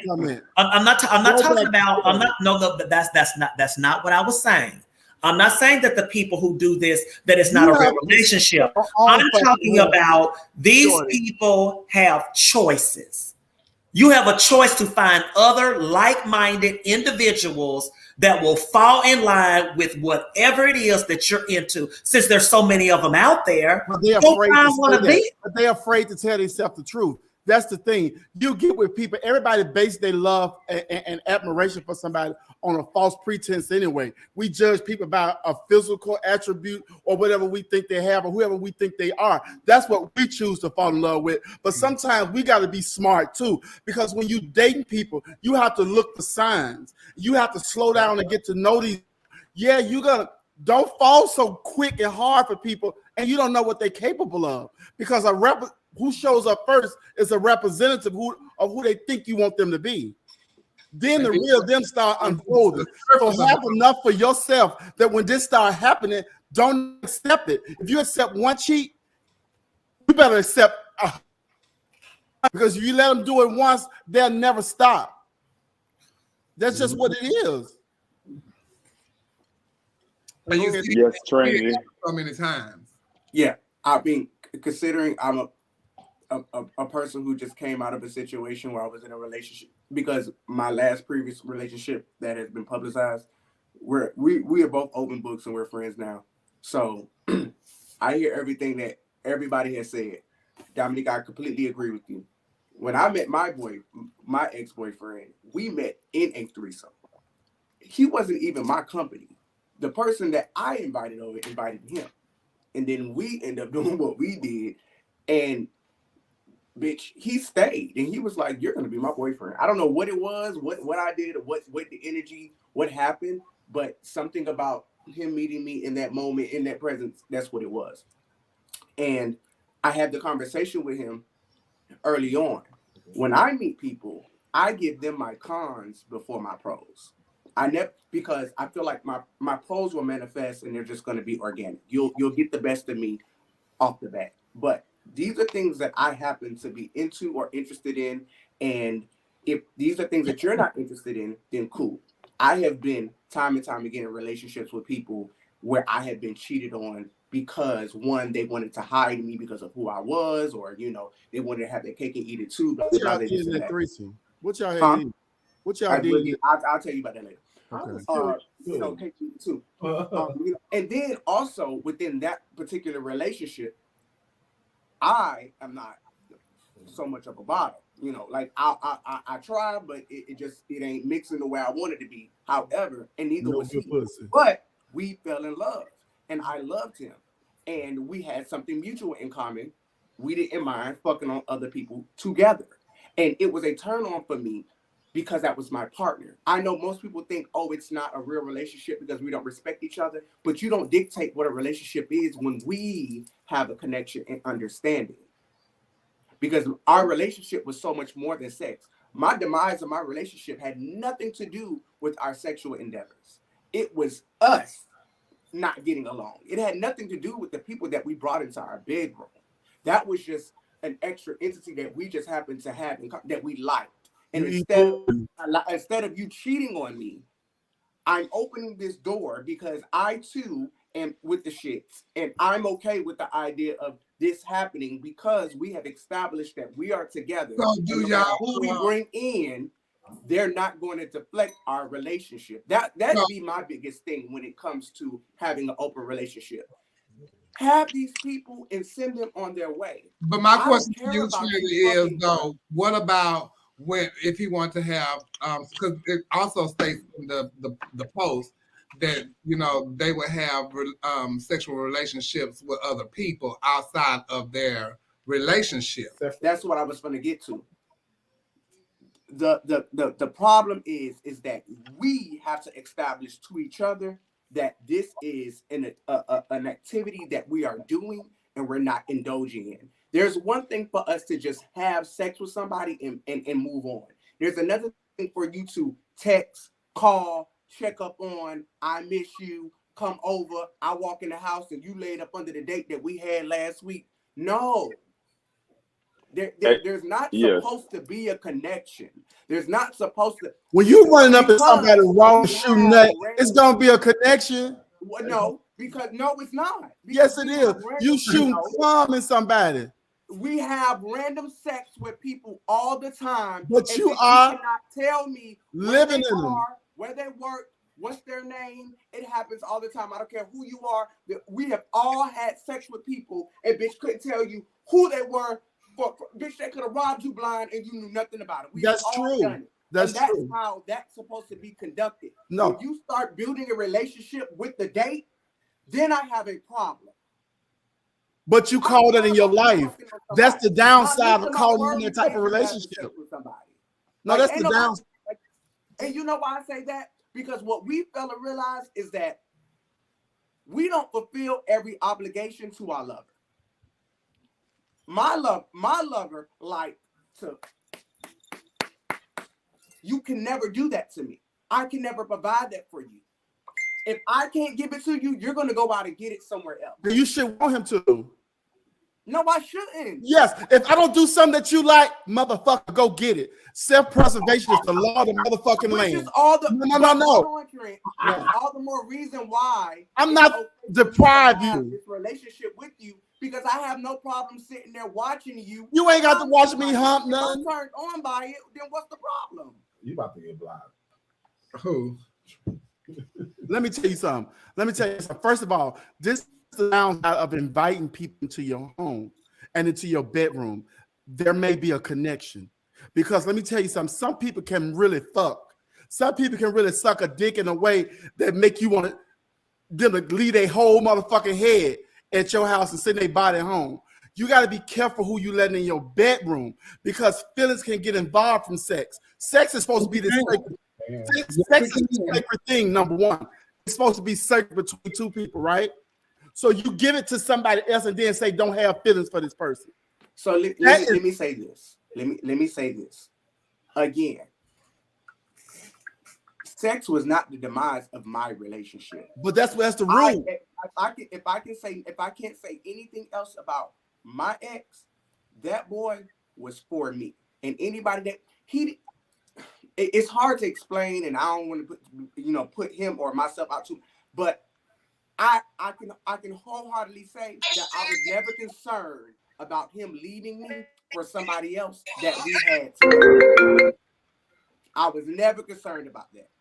I was primary focus. He had bitch, and after he done it was why they still here. Like, I'm ready to lay down. It was all it was very, this is what the agenda was, and now the agenda is over, and I want my man back. He never made me feel like there was somebody else. I've been through his phone. He's never made me feel like there was somebody else. Have to move on, this ain't and that was my biggest concern. I don't need a bitch coming in demolishing my whole relationship, because I have to deal with this person day to day. Child, I don't know. I would not. For me, I think that you have to talk to your partner and make sure that's what your partner, it's communication. It's all about communication. It's communication. Buddy, shut the fuck up. Let's go to the next topic. Some people are friends to the end, whether right or wrong. What type of friend are you? Do you stand with the friend even if they are dead ass wrong? Yeah, for my friend, I'm a ride or die for my friend, but I'm going to tell my friend, bitch, you know you was wrong. And I just talked about today with my mom about, I was telling her how I had a conversation with someone in Las Vegas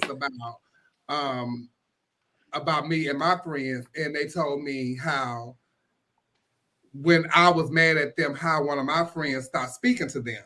And I was like, because that's the kind of bitches we are. Bitch, if you're not fucking with, I'm not fucking with them either. Okay, so that's just that, but it don't always work with everybody. You know what I'm saying? That's just me and this particular person. Yeah, that will. How we have always been, and that's how. And my mom even said it. That's right, because if they didn't mess with you, they didn't mess with me, and I'm not doing them either. So, but that's all my friends are not like that. And I'm not like that either with certain people. You know what I'm saying? If you do something wrong, as my friend, I'm going to state that you did it, that you did something wrong. I'm still going to ride with you because you are my friend. So I'm going to acknowledge that you did wrong, and you'll put me in a difficult position, because now I'm in a position to defend you. Yeah. Because I'm now defending your wrongness, although I know that you're wrong, and I'm gonna still acknowledge that you're wrong. But she wrong, he wrong. Let's keep it moving. But the part about if I have somebody fall out, I'm not gonna stop speaking to somebody else because me and this person fell out with each other. Because if I'm friends with both individuals, but no, I'm I'm serious. We ain't girlfriends like that. So when that happened with me and we wasn't friends like that. We was associates. So it was easy to get to us, all right. Yeah.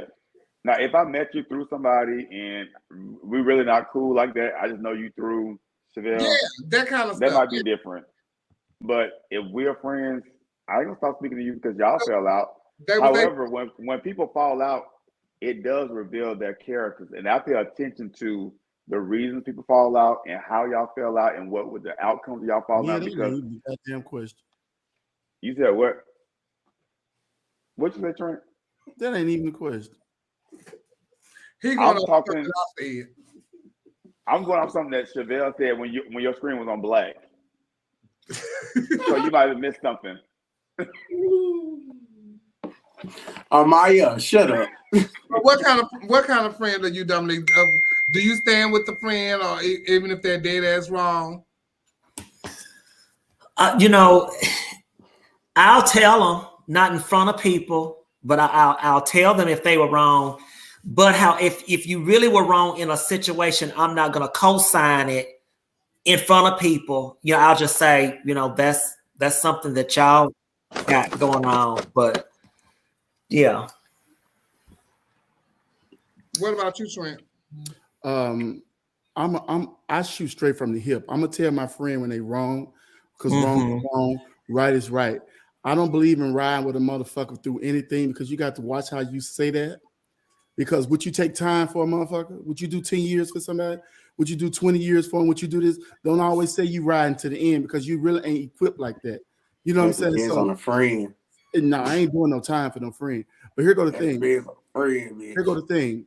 I know people that have done time for their friends too. Yeah. Oh, child, I ain't doing that. Yeah, no, me neither. I am not. But I need to start telling you right where you at. You know how your parents say, I'm gonna get you where you act up at. I'm gonna tell you what's wrong at. And we can fall out about it, anything. But I need you to understand that in those times, I need to hold you accountable right there where you at, because it's serious real quick. Motherfuckers offended by everything. Motherfuckers ready to fight. Motherfuckers stressed out. All this fucking inflation. Motherfucker ain't got money to pay their motherfucking rent and shit. No, you need to know how to act when you go out, because I don't want to be out here fighting in the streets just because you done got into it. So, bitch, hold your mouth. Hold your tongue. I'm not going to be out there thumping you, because now I got to get out of jail. I think it depends. I think it depends on the friend. I have a handful of friends that I genuinely love and trust and and like, again, my newest best friend is Amaya. Out of all of my friends, if I had to say if any of them would go to jail for me, it'll be her. Like, and feel nothing. I go into no paper. Maya, that's who you're a dumb bitch. Well, I mean, you might feel that way. You might feel that way on the flip side of that. Bitch, I come from a place to where if my friend ride for me, I'm gonna ride for my friend too. And if my friend, I'm not riding time for me, I'm gonna take care of my friend while she doing it if she choose to. I mean, I'm not gonna tell her that. I would never tell my friend take the fall for me. But if my friend decided, well, I'm not gonna get my friend up, I'm gonna make sure my friend is taken care of. But they will hold you accountable. Once she done told them people she did it, that's on her. But if they hold you accountable, in the beginning, it won't even get to that. Oh my God. Well, she's saying she will go to jail for her. Okay, thank you. Her best friend. That just gives Trinity gonna run out the store, and I don't even think that's the case. I just feel like, let's be clear. I'm not saying, oh, I got but like if we in a situation, like bitch, you're in a situation to where, just recently, bitch, I've been in like 2 situations to where like she was there and it was like, sis, don't do it, cause bitch, I can't stop her. Like if she go the fuck off and she do something and it lands her in a situation because she was defending me, it's not much you can really do because of your friend's actions. Like if my friend beat somebody up, bitch, on my behalf, and she ended up going to jail, I didn't make her beat nobody up, bitch. She gotta go to jail because she beat somebody's ass. Okay, now I gotta come and get you out. Damn. No, I gotta come and get you out. But Trinity, if you would have held her accountable in the beginning, she wouldn't even be acting like that in public. I always hold her accountable. You told her that was right to take up for you and jump on that bitch for you. You made her feel like that's the right thing to do. But hold on, Trent. Friends come in shapes and sizes. That's a particular friend that I can't say a fuck thing to because once she go off, that's it. She would give her the boot. Bitch, I might fuck around. That's right, Kevin. She give her the boot. Tell her not to beat somebody else on my behalf. On to our next topic. Does the fear of vulnerability from cheating that might have happened to you in the past keep you from getting into a relationship, or at least slows the process way down? It has for me. It has for me for a very long time. It has been it stood in the way of my trust for guys and stuff like that. And it's a continuous kind of thing, and it always and they did something to me, that I didn't trust them with. So it has been for me, and it slowed down the process. I'm getting better with it now, but then things happen, and then you put that wall back up. So now you into the,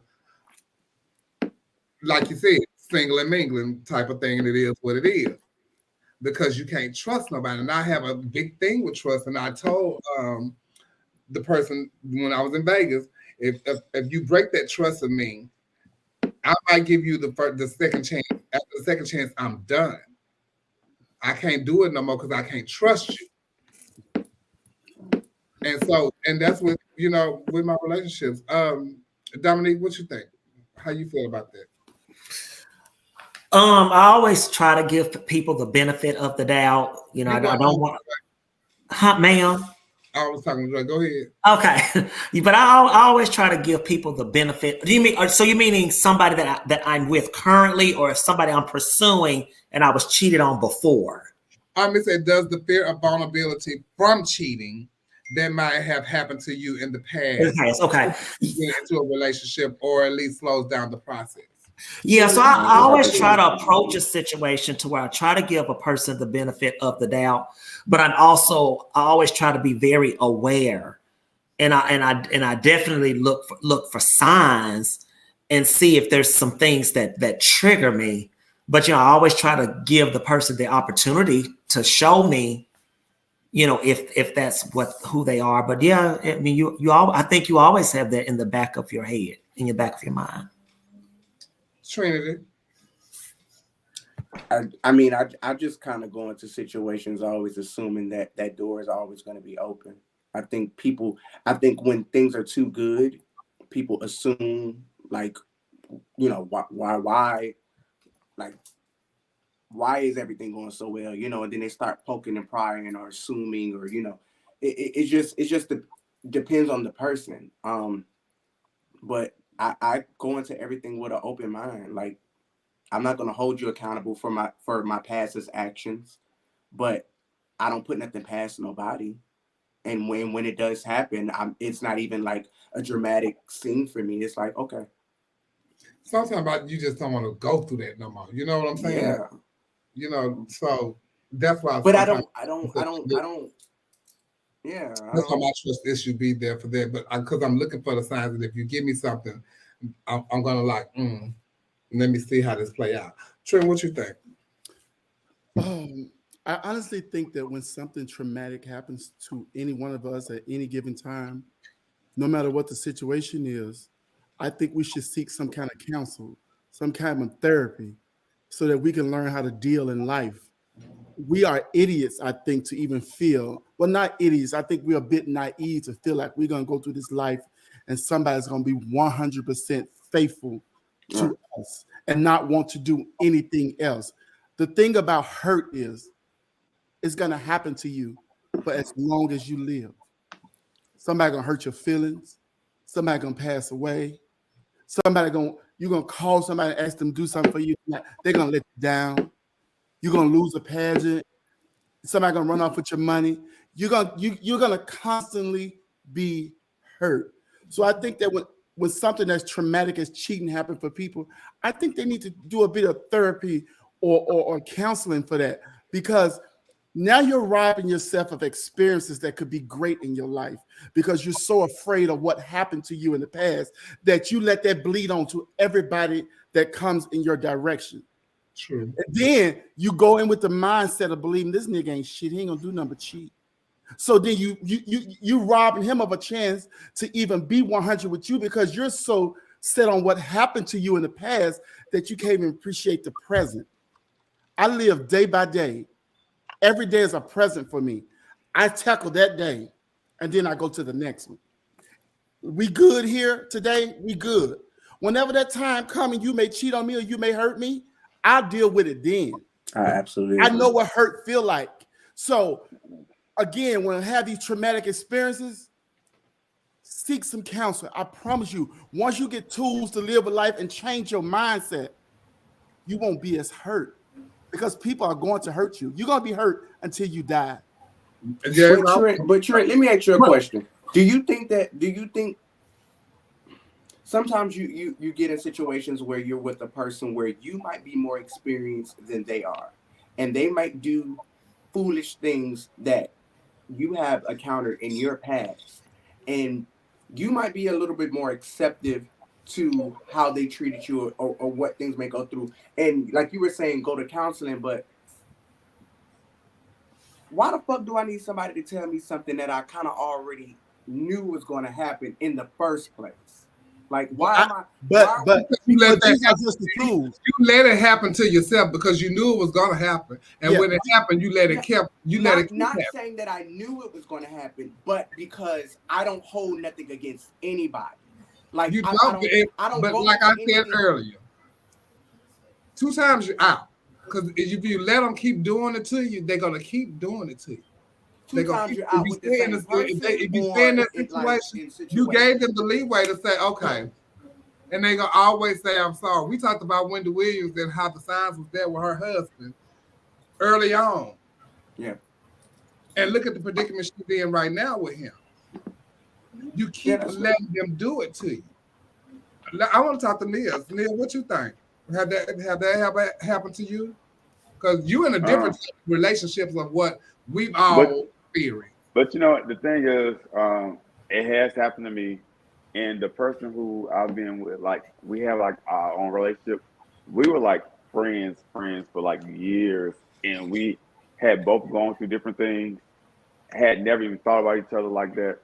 But then we just end up like going to bed one night and holding each other, and things happen from there. And the next morning we got up and talked about all like our relationship past drama with different people, and saying that we won't put each other through that kind of stuff. And for the last like 8-9 years, we've been on one accord with our things. But I don't think that I can say that I've ever been cheated on to the point to that I was so emotionally traumatized that I needed counseling. It's just kind of like some wounds, you're just left with a scar, and some wounds require surgery. You know, surgery is the therapy. But that's why I'm saying sometimes you get hurt and it just leaves a scar. You'll never forget this happened to me. You shouldn't. And so you say, okay, so you're more cautious the next time. But then there are some situations that are very traumatic that you will need some form of professional help to help you get past it. But every situation would warrant it, or we would constantly be in therapy for something or the other. All I'm asking, Dominique, is to get tools to deal, because it's not going away. We keep wanting something to go away that will not go away. But true. But however, if you've been hurt before and then you get with someone else, it doesn't necessarily mean that you need therapy to get over the past cheating. You're just going to always remember that. And so you just move differently.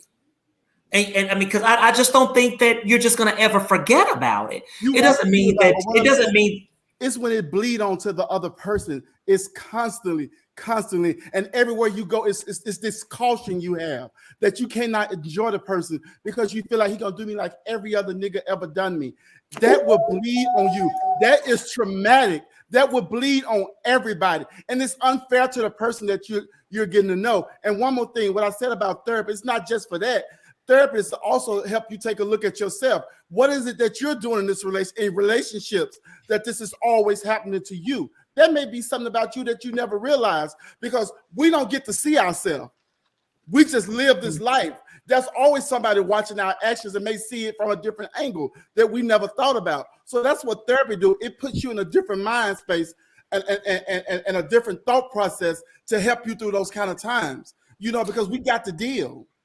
And it's not, and the big part, the crazy part about it is, it don't even necessarily got to be cheating. People be fucked up from their past, and you have fell in love with somebody who is traumatized from whatever it may be, and you reap the fucking, like, you got to deal with them. It don't have to be a relationship with a person, because I had a friend who we were girlfriends, but I always tell her it takes a handbook to be your friend, because you don't like this. You can't bring nobody to your house. And bitch, I'm in the parking lot. Why did you bring her to my house? She don't know what apartment you live in though. And you don't like nobody. It's just so much. You know what I'm saying? So it's something that happened in your life that you really need to talk to somebody, because you have a problem, and girl, it's draining on me. Yes, it's hard to be your friend when you don't like nobody, bitch, and I get along with everybody, and then it's like, then I gotta like bang you to make sure that you're comfortable. This is what makes a person think you're so crazy. I had, like Nia have car parties and stuff, so they just moved here, and I said, all my kids are coming over, friends coming over, we finna play cards and blah, blah, this, that, and the third. Oh, okay, come on over. Okay, well, I'm gonna come over. Can I bring so and so? Yeah, you can bring so and so. Okay. Then the next 2 days, I haven't heard from you. We talking and then you mad. Why you mad? Girl, I thought you was having a birthday party for me, and it was a surprise birthday party. Bitch, are you serious?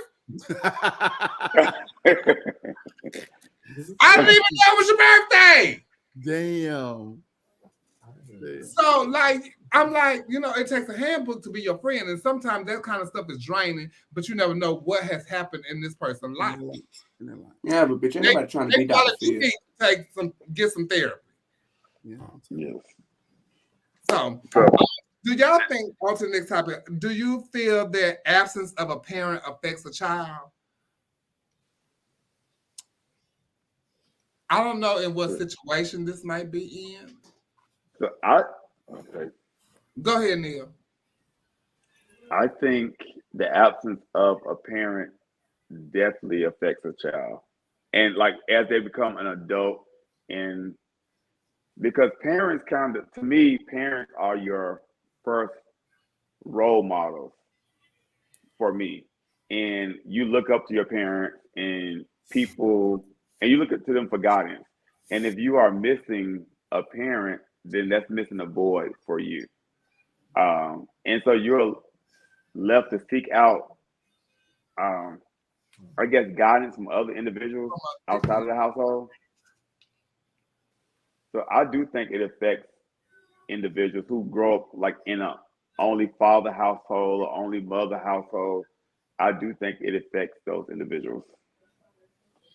I think it affects them also, and that goes to play into when our family, like the chosen family, come into play, and you try to be a parent to people, and everybody think that when it's like myself who does shows, Dominique, Trinity, when we become drag mothers, and Trent and you when y'all become drag fathers, it's about them doing shows and all that kind of stuff like that. And I always tell like my kids, I don't care about you want to be a showgirl, show boy, and all that kind of stuff like that. We'll get to that. Let's get your life situated. Let what you're doing in your life, your everyday life, and try to be a mentor to you that way, because evidently you didn't have that. And sometimes we can catch them early on. Like my mentors and my drag mothers, they call me early on, but I have my mama who I can actually look up to and stuff, but I had them also. You know, everybody don't have that, and we can't catch them early when they first come out. You know what I'm saying? To try to guide them. Sometimes they have already been through some things. And you got to try to like mold them and get them to go in a different type of way in their life. You know, so I think the absence of a parent does affect the child. Dominique? For me, it depends on the scenario. Because, you know, what if you never even knew the person to begin with? And it's not that you don't miss them, but if you've never even knew their existence, you can't really miss something that you never knew. Now, if it was somebody that was there and then they left and they didn't have anything to do with you, or you never had any contact with them, they got married to somebody else and they're with their other family. I mean, so it just kind of depends on the situation, I think. So, okay, Trent, you can give your what you think, Trent. I think absolutely yes. I can speak personally to that. I had the grand, I guess, opportunity to miss. Both of my fucking parents were absent, right? So I really didn't know my dad like that. My grandmother raised me, and my mom battled addiction, right? There were times when you do yearn your parents, you want them, you kind of wonder what would life be if I was with them. My grandma was a bit old-fashioned, so things was different. You know, I want to do certain things. But in hindsight, and this goes back to therapy, Dominique, I had to go get tools to deal with this. I had to start now finding out what was more important. Me not having my parents in my household, or the blessing that my grandmother stepped up and raised me, and I never lacked. So sometimes we're so busy focusing on what we don't have that we don't appreciate what we have. And I think that because my grandmother raised me, I think it went the way God absolutely wanted my life to go. Because of her, I feel like my life is more enriched. So whatever I thought I was missing from my mom and dad, I had to learn to appreciate what I got from my grandmother, because she played both parts, and I think she did an excellent job. You know, I'm quite positive. I think that learned a lot about some. I think also that, you know, for people who are raised that way, you learn something about love, you know, on a different level, because you realize that sometimes love doesn't necessarily have to come from a biological parent. Absolutely. It can come from somewhere else. There's so many different degrees of love, and we always think it has to come from a certain place. Yeah. So, you know, so I deal with 13, 14 to 18, 19-year-olds every day.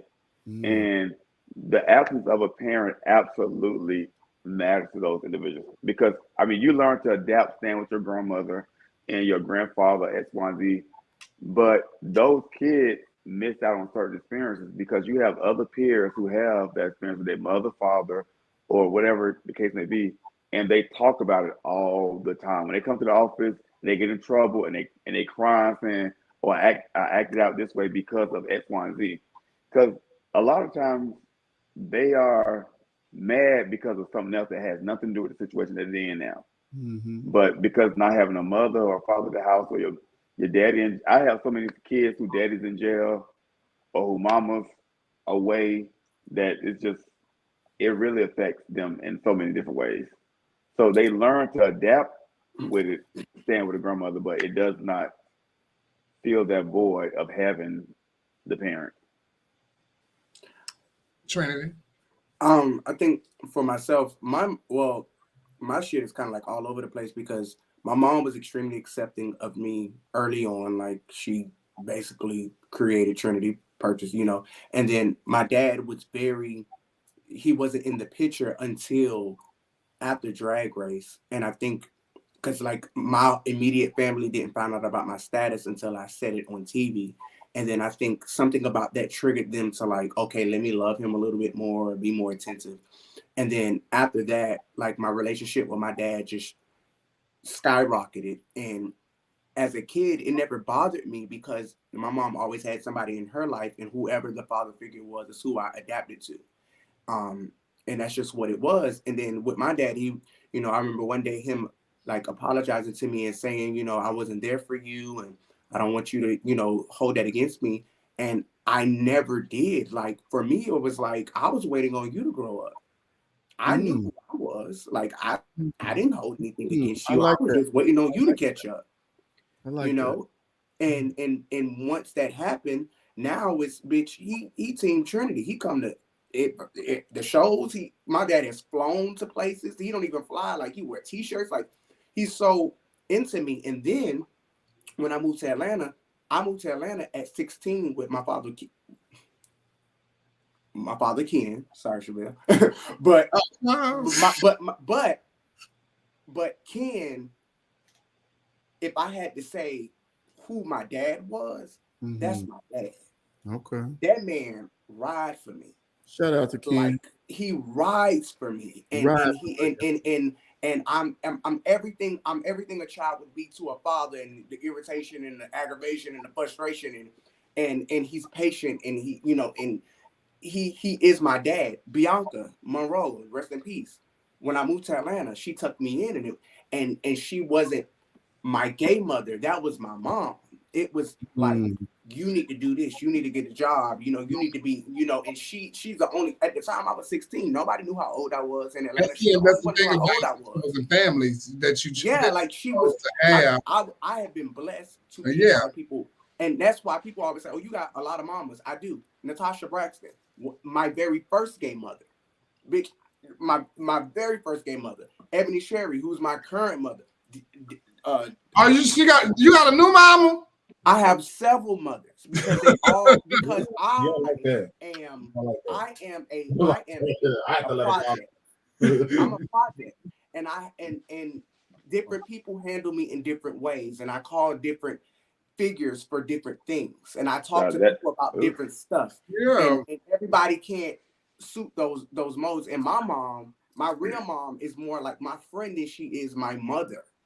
You know, but my gay parents are my parents. Those are the people who are like, are you? But those are the people that kind of shaped you, because, like you said, they got you at 16 years old. So you know, those are the people that shaped you. You know, your mother gave you birth and gave you a knowledge and all that kind of stuff, but you moved away. So those are the people that shaped your life. You know, and that's why, you know, we have, you know, those people in our life. So moving on, and I want to talk about this, and then we're gonna move about. That was a post I saw from 7. I'm skip over that first one and go to the next one. And Stefan, I have been I'm creme brulee, bitch. So sorry. I'll find it. April. I got it. You got okay. Yeah, 7. Yeah. Okay, so 7. I saw this post about 7. He was gonna do a pageant. And he said black pageantry will continue to fade away and one day become extinct if these systems continuously keep judging people off their personal lives instead of judging the garments you see before the night of the contest. Before you the night of the contest. Let's be clear. A lot of the systems have high expectations for these contestants with little to no budget to accommodate and financial support their current or past rating course.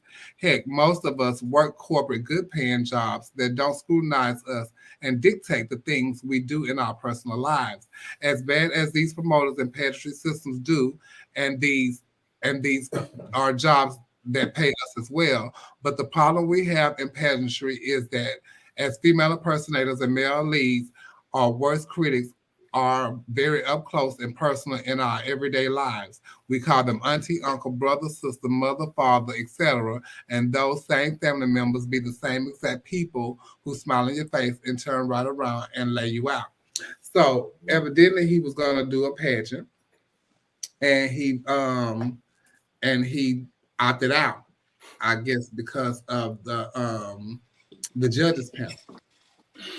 You know, so I don't, you know, and every pageant is a gamble, and I always say that it's like going to Vegas. You know, you're not gonna always have what you want. on the judges panel. Everything is not going to be in your favor. So, with that being said, you need to cross your T's and dot your I's and not bring your gospel, first of all, and take it safe. Do the damn pageant. Because that's what's lacking in pageantry, I think, nowadays, too, is the lack of creativity and the talent portion of your of the category and the props of it all. And, and a lot of people in Black pageantry do gospels. Am I lying? They all, that's it. But then when you cross over to like Continental, US of A, America, All American Goddess and stuff like that, that's when your mind gets to going. Mm-hmm. And because you got to come up with something now. But they still do a lot of repeats over there too. Yeah. I'm not saying that you don't, but ain't nobody over there bringing no gospels either, though, Neil. Every now and then you gonna get some gospels, and guess what? Ain't no gospel in that final night. But you'll get a lot of Gypsy Rose leads, and that's I'm tired of saying that shit too. And guess what? It's only gonna be one of those gypsies make it through because she done propped it out and made it a show. You know what, Chevelle? I was talking to Benny. We was at the pageant. We spoke about what have we seen different and new in so long. We spoke about talent. People just get up there and they'll let them win doing a solo gospel. So why would they go prepare? Why would they prepare a big grand talent when people are letting them win with solo gospel? The requirements should start being different. Original talent should be the category. Everybody's just doing what they saw somebody else do. And if you so happen to do what you see somebody else do, you should be able to put your own spin on it. You know what I'm saying? And make it yours. You know what I'm saying? Just like if you was a real entertainer, like not saying nobody fake, but like, why would Whitney always go do Aretha songs? You understand? At some point, she would have to get her original music. No one's original anymore. It's the same stuff over and over again. And to go back to that guy's post-Clorox, he's very controversial as it pertains to these pageants. I told him it's never going to be a perfect situation. Everybody on the judge panel, you know what I'm saying, may not be who you want to judge. I said, but you got to be fearless in this thing. Get up there and compete. People like Trinity. Trinity ran against any hoe and then gave a fuck at 16, at 19. Run against the Stashas and the they'll give a fuck. And beating them. And beating them. Yeah. Because what if she sat down and said, no, I ain't finna judge because Stasha in the past or Raquel in the past and now you should judge it. Bitch, that was the fuel. That was the fuel. That's why I was so. That was the fuel. They don't give a fuck. These kids ain't got hard no more. It wasn't about beating them. It was about the experience, right? Being in the room with the motherfucking best, the people that I watched for years, and then end up winning. So you be like, oh, okay, yeah. You know, because you watch them, right? Even if you get first runner up to them, that'll give you more credibility than winning 10 national newcomer titles. You will get more credibility for running up on a vet. You understand? They want the perfect situation. That guy, oh, I'm not doing the pad because such and such grandma on the judge panel. It's always a fucking problem. Stop being so fucking scared. Get out there and sharpen your fucking earth. And the thing is, you would never find a panel that one judge does not know one contestant. So a judge is gonna know a contestant. Every single pageant you go to, a judge is gonna know a contestant. Yes. In some way, shape, or form. Yes. So yeah, I heard at Miss America they had to sign an NDA until they released the judges. Can I? I have been saying this time and time again, and the disconnect from a lot of entertainers is that a lot of us do this. Well, a handful of us, honestly, do this because we love it, and we're showgirls, and we do this shit 4 or 5 nights a week. So when we compete, it don't cut the same way when we lose as it do people who do this as a hobby. It don't mean the same for you as it do for people who do this as a hobby. Because for you, you have invested your whole year competing for one pageant. You ain't been on nobody's show. You don't come out and support the show. You don't show face. You don't do any of these things. And then you show up to the pageant and you assume that because in your mind, what you brought is the best in the room, that it should win. And when it's not received that way, you were cheated. That is not how this works. Drag is like anything else. It's politics. You have to build a fan base. You have to be out there. You have to be visible. You have to be personable. You have to be good. They have to receive you. Like you have to. This shit comes with time and dedication. Now, granted, there are people. And you have to remember too that it's a 7 opinions. And it's a 7 opinion, and it's a fucking gamble. The only pageant I have ever been emotional about was Westland. I don't know why, but I wanted to be Miss Westland. Third time was my charm. I went, I did it, I won. That's the only it meant something to me to be a part of that. But everything else, I took it with a grain of salt because I knew my value before I got there. It was the same thing with Drag Race. Ain't a bitch in this room or on this judging panel can tell me about me. You can't tell me about me. All you can say is that this person entertained you a little bit. Johnny says sometimes the prize package is not worth giving a full production and talent. We have to blame the contestant and promoters. Price have increased and some prize packages have stayed the same or decreased. Okay, so with that being said, though, Johnny, don't go. They're not forcing you to go to that particular pageant if what you plan on producing in a production is not beating what you finna get. That's never gonna happen regardless anyway. No. Because guess what? You can spend the prize package on the little thing, not the clothes. Sure. This is the stockings, the bobby pins, not even talking about that. You can spend your prize package sometimes on your hair. But Chevelle, talent is creativity. Every song is a story. Bitch, I don't care what it is. Every song is Tommy Ross did Muscles for Black America. She didn't bust a sweat. And they stood on their feet. But you do your acting talent with just you and the other girl. I do a plethora of talents. I have talents and ideas in my phone. That is my biggest work, like in pageantry. That's why I'm all over the place. Like what I'm gonna do, how I'm gonna beat what I've done. Let me ask Dominique though. Dominique, what do you think? What about? I'm assuming like him not coming to the pageant because he's seeing who's on the panel, or it might be somebody in the pageant. I don't know, because we talked about that before too. People seeing other people in the pageants and they being like, "Oh, I'm not running because they're gonna crown her." How do you know they're gonna crown her? Mm-hmm. And that happens all the time. Because better yet, when I came to the pageant to Miss America, everybody thought you was finna win. Yeah. So I'll tell you what, in the years of the pageants that I have done, there were people that I was fearful of that was on the panel, that means I never would have competed. Because there was always somebody on the panel that I thought didn't really care for me. But I just had to do my thing. And that's why for me, that's why interview is so important to me as a competitor, because that's when I really sell myself.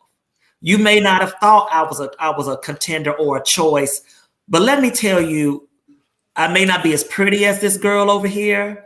I may not have clothes as good as this girl over here, but let me tell you why I may reign better than her. And that's when I really take the advantage of selling myself to people. You just got to do it, or we'll never do anything. That's the beautiful part about pageantry. There's different avenues that showcase strengths in all of us: talent, interview, clothing. Like everybody shines in some shape, form, or fashion. Like there's really nobody. Like you got to be an utter fool to just be a fool in every category. Because you ain't gonna win. He was saying something about his personal life, or that he was being judged based off his personal life. What do you know? What that means, or what that meant, or maybe in general. Maybe he was just talking about in general. People judging, like say a prostitute or a stunt girl. Yeah. I mean, I know so many prostitutes and stunt people. What you say, Neil? Yeah. I know so many people that's prostitutes and stunt Me too. girls who have won the most prestigious titles out there, out Yeah. here, y'all. I They think had what the it ad is, up the same weekend. yeah, I think what it is, he's scared to play the game. You have to. This is our game. This whole setup, it's a game, and it's who plays it the best. You know what I'm saying? And people got to realize that. And with this game, there comes some shit you may not like. There comes some shit that's gonna that you know that you will love. You know, it's all you're gonna lose some pageant that you should have won. You're gonna win some that you should have lost. You know, but you just gotta keep going. You know, Making I yourself hate a people. viable competitor. You gotta love drag. You gotta love it. What you're doing. You have to love what you're doing. That's it, You Trinity. have to. There's no way in hell. Like That's I was it, going to do Trinity. Queen. There was no way in hell in my mind I couldn't have thought that I'm competing against motherfucking Chevelle Brooks and that my ass ain't gonna get handed to me possibly, and that I have to take that L. And when you won, Auntie, what did I not post to you and say? You sure gonna did. wear me out. You sure did. You was gonna wear me out. Based off of what I knew I was gonna bring, but because I understand who I am as an artist and I'm content with that, it's okay. These people think that even when they bring bullshit, you should accept it because I brought it to you. That's not how this works. Well, the thing is, and just in life in general, you can't be scared of what you're going against, because even if you're going up for a job, I might already know who I'm hiring for this job. You might come in and slay me, and it's like, oh, let me go with this person. Or I might say, fuck what you did. You turned it, but I'm still going with this other person. So everything in life is a gamble to me. Everything. But you got to be in it to win it, though. You got to be in it. Yeah. You sure got to be in it to win it. This is another post I saw on Facebook, and it's about the bearded queens. And it says, pageant people, has there been a bearded winner in a national system that is not specifically for bearded entertainers? If not, shall we change it? So, No. Me. They went all. I mean, it was made by April Rich. This is some of the posts.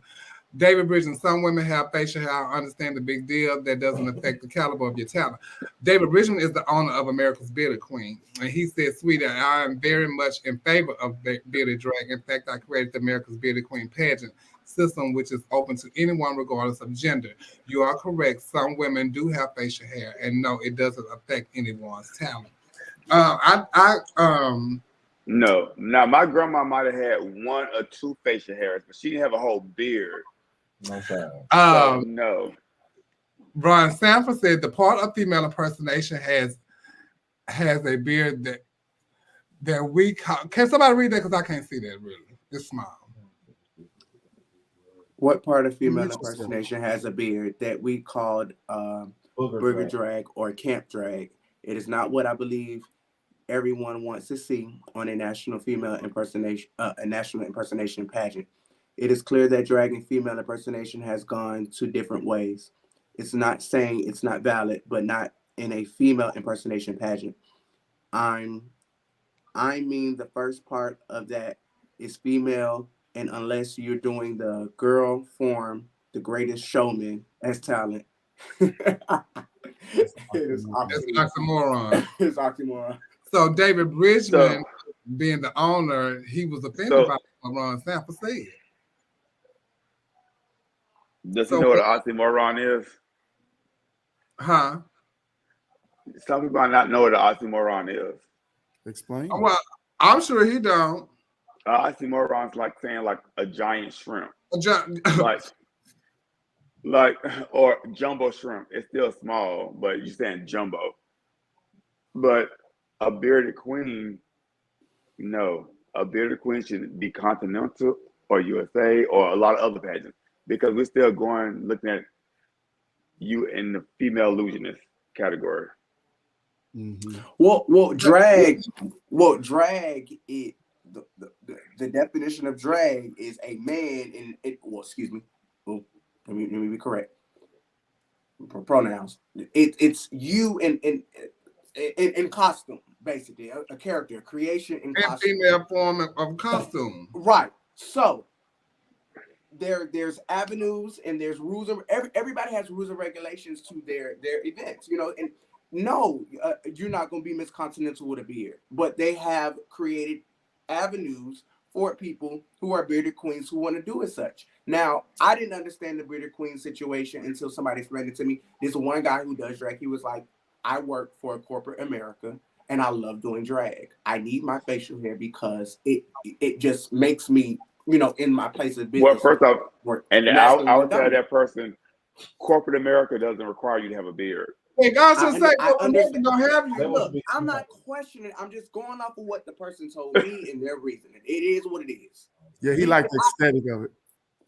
It you know, it is what it is. That's just what they say. But he was like, you know, blase, but I love doing drag, and now because this door has been open, I can still do drag and keep my facial hair and you can do. I think you know that's why David Bridgen has made the system for them, so they are able to wear their beards and do the things over there. I don't think, for me, my personal opinion, I don't think they will get the just due that they would deserve over in any other system with the beard. Who the fuck is Dre? I just don't. Dre's. I think that's Dre from Memphis. So negative. Just the whole. So in the meantime, they better get a Gillette, the best a man can get. Yeah, because I don't think that All American Goddess, the showgirl, USA. Me personally, I don't think that they would just give them their just due at a pageant. I don't even know of a bearded queen that would even try. You know, because there hasn't been one. What's the difference between bearded queen and closet ball? Bearded queen, they can keep the beard the whole way through. The closet ball, they come out as boys and then they go and get in drag and they cut they shave and all that kind of stuff. And then well, you know, I don't like the whole thing with bearded queens is because let's say Trinity is a butch queen up in drag. So if she still has to do all her things to appear as womanly as she can be, and a lot of other boy queens do it too. So these bearded queens, no, you cannot be continental and you can't be all these other things. You can be something. Let me tell you something. Queen, something. I would not shave my beard off if I felt like I would be accepted too. I look just as beautiful with it on. I painted myself with my beard. That's a fool. I would love to. You're not gonna look just about lovely. That's a fucking fool. And honestly, Jada, I damn sure would, bitch. I think EOY could, and that's why I didn't say EOY, because I think EOY would allow a bearded queen to come and succeed at EOY. Show up. And I think they just have to show up there because I think they can do it. You know what I'm saying? And April Rishin is one of them that probably could go to EOY and win EOY with a beard because she's creative like that and she's really good, you know. And I think y'all doing too much tonight. But this is EOY. This EOY, you know, in the EOY don't play. It's Entertainer of the Year. It's not like you're being Miss Continental. This my whole discretion when it comes to pageantry. Numbers are down. Isn't it called EOY FI? No. Isn't it? I thought it was FI. EOY FI. No, it's just EOY, Entertainer of the Year. I'm gonna look that up. They ain't never used the FI. They ain't never used it. It ain't even on the sash. It ain't even on the ad. Jaden says it is, but they don't never use it though. Well, it's FI. That means Film Queen Impersonator. Baby, listen. EOY said that the child can come. You can come to me. That don't mean you can win. Everybody can come. I can go. I can go tomorrow. Exactly, but you might not be good. You ain't gonna be good. well, if a bearded queen showed up to assist, if I was a system, they say they use FI and all their official prompts and stuff. I ain't never seen it. If I was, I bet you if April Wish and go with a beard, I bet she do good. She probably would do good. If bearded queen showed up, bitch, and you as a system owner are okay with the idea of having that openness. You need to have that conversation with those judges. Yes, you do. At no point can you say, "Oh, your beard is an issue." You have to judge them on everything else and let them fly through. And if they happen to win the pageant, then that's just what happens. But We're not doing that. We're not doing that. And you done lost the beard is pageant the issue. by 10 points because of your beard, then The you beard probably is the issue. just told me at registration that I'm not welcome. Okay, if the beard not the issue, then y'all go out there with no pads, no nails on. Do that too.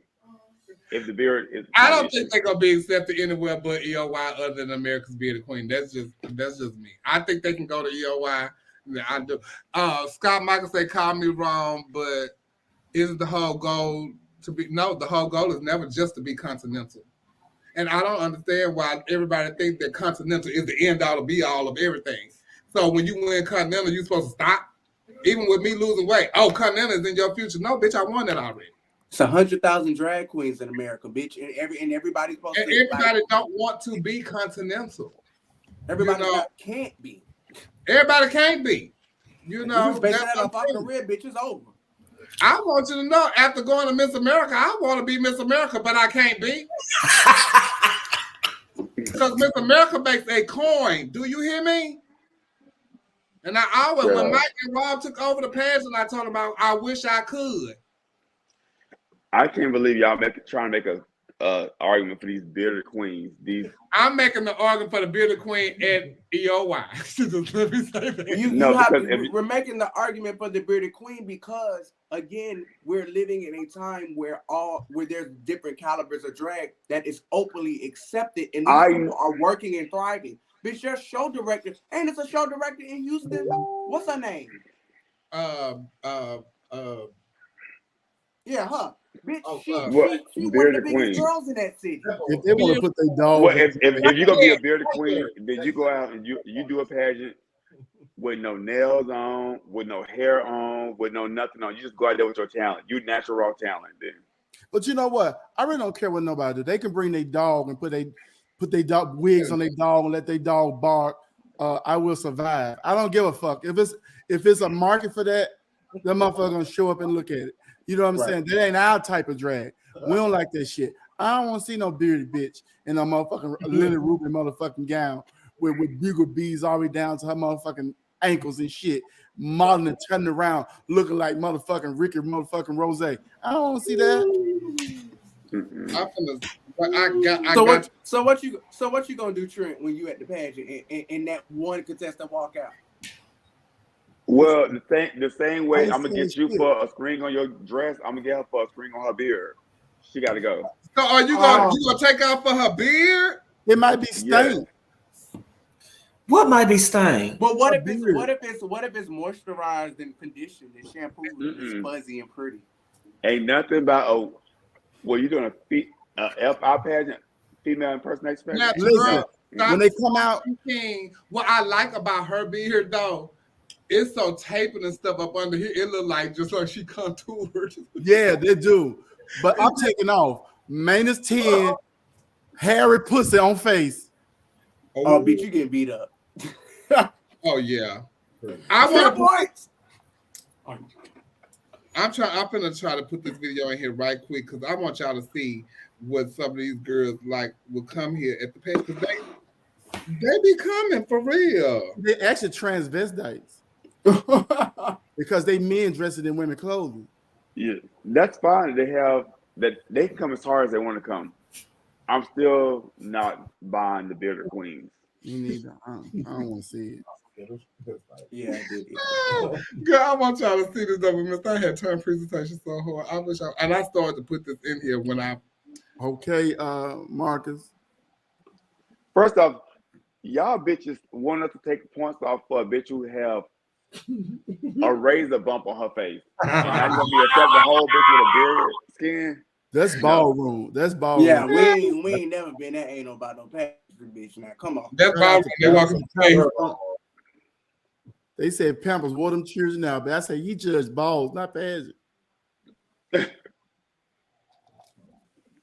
Child, he ain't wear them out. They wore themselves out. It's a video. Okay, it's a video of something this girl in presentation at America's Beard. You got it? Oh, okay. And the presentation was good. I just want y'all to see it because it was really good. And yeah. But I don't see them like getting no USA, no definitely not Continental, honey, because that's no. Well, the beautiful part about bearded queens is that if they want to indulge in those type of systems, the only hindrance is cutting your beard off, especially if you do quality drag. I mean, it's nothing for you to just. Zoe Sanders said, "What about men and male leads in heels?" Did you get it? Hated it. I don't like that. I don't like for certain things. I don't mind, but especially when y'all can't walk in. Okay, that bothers. You know, Well, we talking about high heels, or we talking about like that, like little it can be the little platform that everybody's doing. Naomi was talking about it. Naomi said, my question is that as queer people, we are fighting for inclusion at every turn. How can we ask and fight for inclusion when we are willing to set such boundaries? My thing is, you got to know where to go. Still, there are still certain standards that every pageant sets. You know that there's never been a standard for Continental to have a bearded queen. So you free to go compete. Anybody saying they will take your entry fee, but you may not win. And you're going to be judged on that because you didn't follow the guidelines. Jim like them to look down there like they on a period. You know what I'm saying? So you know goddamn well, he don't want to see no motherfucking bitch come across there looking like Kenny Lattimore. Okay. Show the video right quick. So take it up there. Don't put it up there. She's not going to be able to get down the runway. That's what he just said. Thank you, Alexis.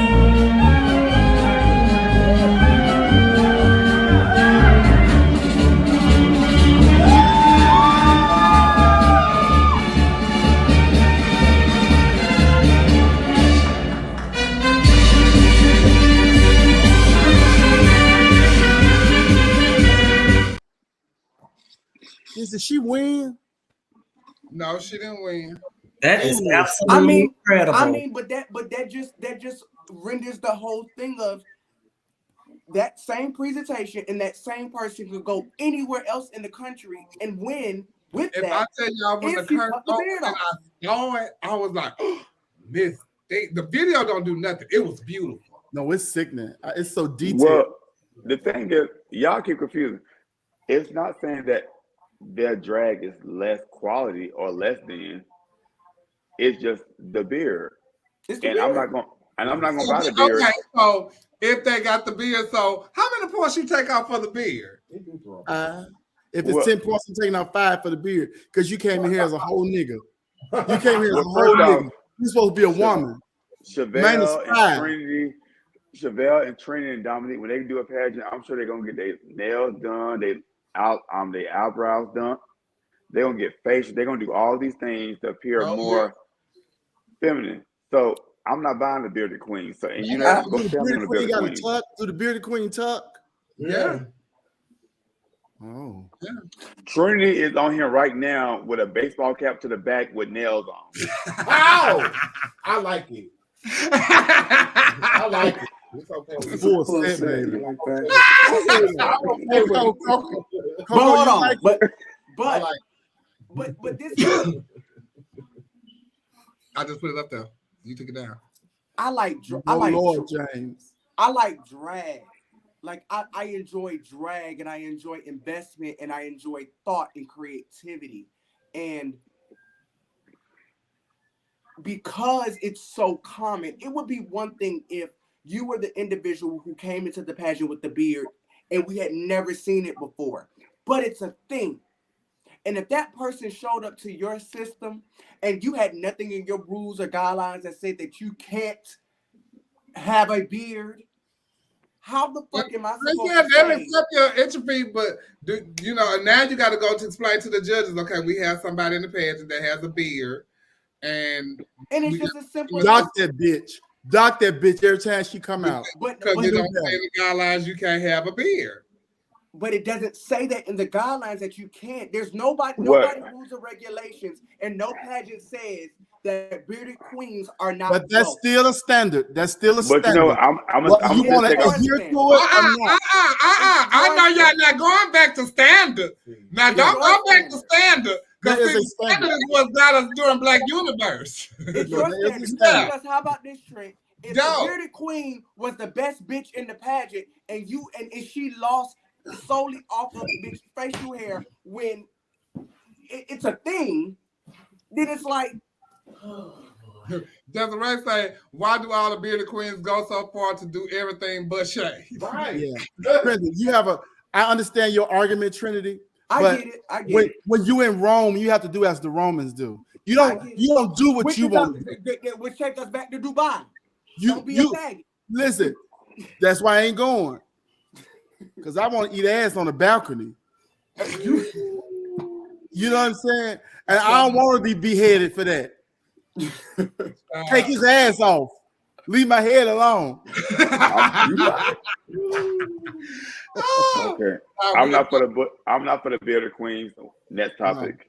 I ain't fucking with it. I don't think none of us are really for the bearded queens. However, I don't ever want to be in a room with somebody and make them feel like they're dragged us less than because they choose to have a certain extent. And I feel that way as a trans woman because we can be in places and feel like less than. Because the bush queens will make you feel like that in certain places.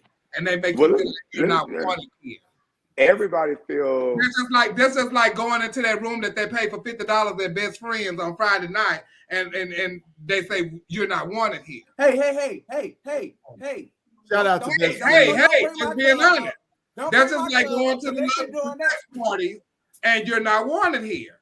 What's Best Friends? The club in Atlanta, they got this room for $50 and they go back there and they have edit. They say you're welcome to tip them if you want to, but you're going back there to have a good time. $50 rooms at Best Friends. Every room is open. The dancers work for tips. I don't know where those rooms came from. They ain't dancing back there. Shout out to the Best Friends dancers. Shout out to Best Friends. I'm so. They say the Best Friends ain't dancing. That's my homegirl place. Let me tell you something. This is an open bar. If you are in the city of Atlanta on a Tuesday night ever and you want to perform, please message me. Let me know in advance, and you are welcome to come. It is the community. Girl, that's true at Best Friends. Oh, it's true. I done heard it from a couple of people, and them people don't even talk to each other. But that is not true. We do not charge. Now, bitch, they probably charging $50, but that's a conversation they had with the dancer. But ain't no rooms. Oh, but y'all ain't negating the fact that they doing something back there. they dancing. It's harmless. But just get to the room. It's harmless. What's better than Best Friends on a Tuesday night is my house.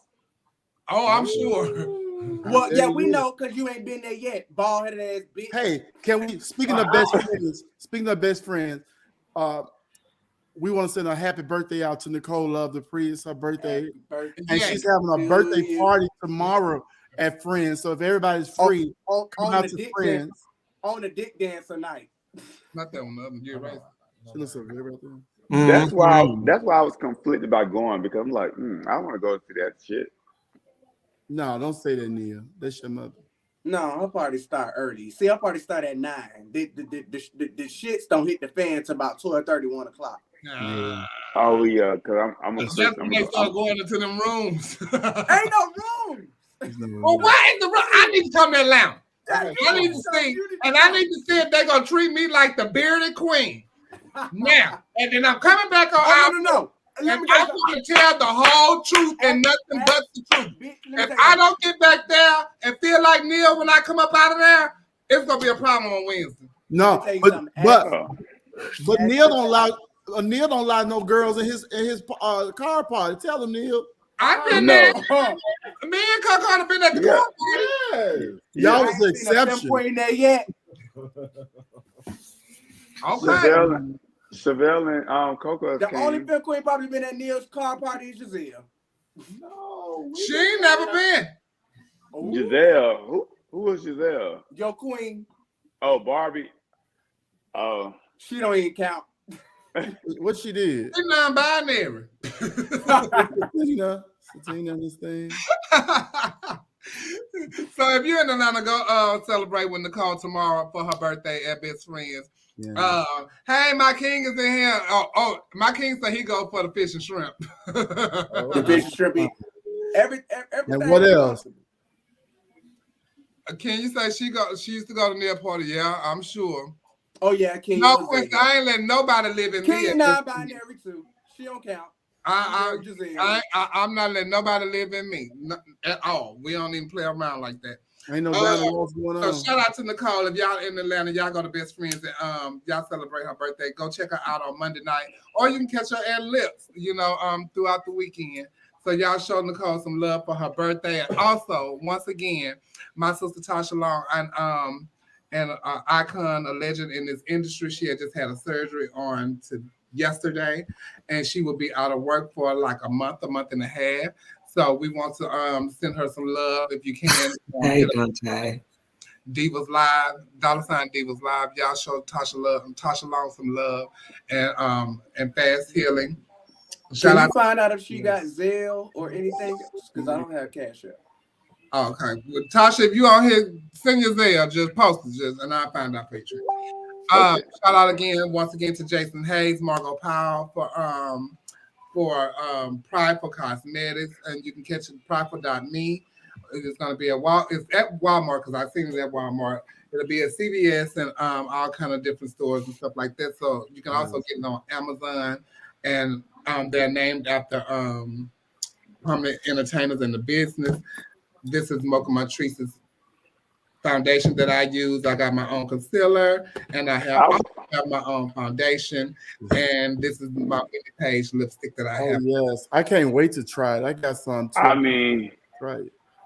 Can you imagine trying Mocha Montrice foundation? Yes. What do you mean? See it, I can imagine it. And you can also imagine trying also Chevelle Brooks Foundation also. And part of the proceeds go to a foundation that of the girl's choice. Mine is the Mahogany Project that works here in Houston, Texas, funded by Bernice McFarland. So shout out to Jason Hayes and Prideful Cosmetics. It's an amazing product and it's really beautiful. And Trent, I think you got some too. Give me that box right there, right quick. Yes, I got a box. I can't wait. I still haven't opened it yet. But I can't wait. I'm gonna do a whole tutorial with mine. Trent, you got makeup? I keep makeup. Jason, you on here? You need a face. Jason, you are on here. Please Wait, send the campaign. I buy makeup before I pay my mortgage. Hold on, y'all. Jason, if you could please hit Trinity K. Bonet up on Facebook and also send Dominique Sanchez a kit also. That would be amazing because she's a girl in the business and she wears makeup too. And so if y'all do get the boxes and stuff and y'all hit him up, his name is Jason Hayes. Private makeup. I also got some of this wonderful stuff. These are some lip balms I have been wearing. Oh. These are body butter. Oh. These are body sprays. And the packaging. Yes. And you see, I done took out some of my stuff, and these are Bath gels. Al said he want a kid because I use. Al said me too. Shit. So they got different things. These are Bath gels. The Bath gels. Yes. I love the packaging. Oh, kid. Packaging. You can also, Jason. You can also send Neil a bath set, because he don't wear makeup. So you can also send Neil. No. Our point of view, A rainbow dish water. But he also likes to smell like a woman for his trade, like that. Yes, he do. Well, I don't have a trade. I love Butch Queen. Oh, I'm sorry. Please, because the Caucasian people call trade, Butch Queen's trade. And my Butch Queens, they make me feel like a natural woman. So y'all look out for the messages from Jason Hayes, and when y'all get the product, please, I beg of you, please tag prideful.me in it, and tag Jason in it because he's doing this for our community, and and it's named after some prominent people, and it's also helping our community, and it's made for people from our community. And we are in stores now, and we are in CVS, we are in JCPenney, Yes. and he talks to so many people. So shout out to Jason, and Shout out to Jason. Thank you so much, Jason. And don't y'all forget to hit up Tasha Long and send her some love. And we're gonna take a commercial break, and we'll be right back.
And the DVD is out, and you can get it from D West. Shout out to D West. Westland is coming up next week again.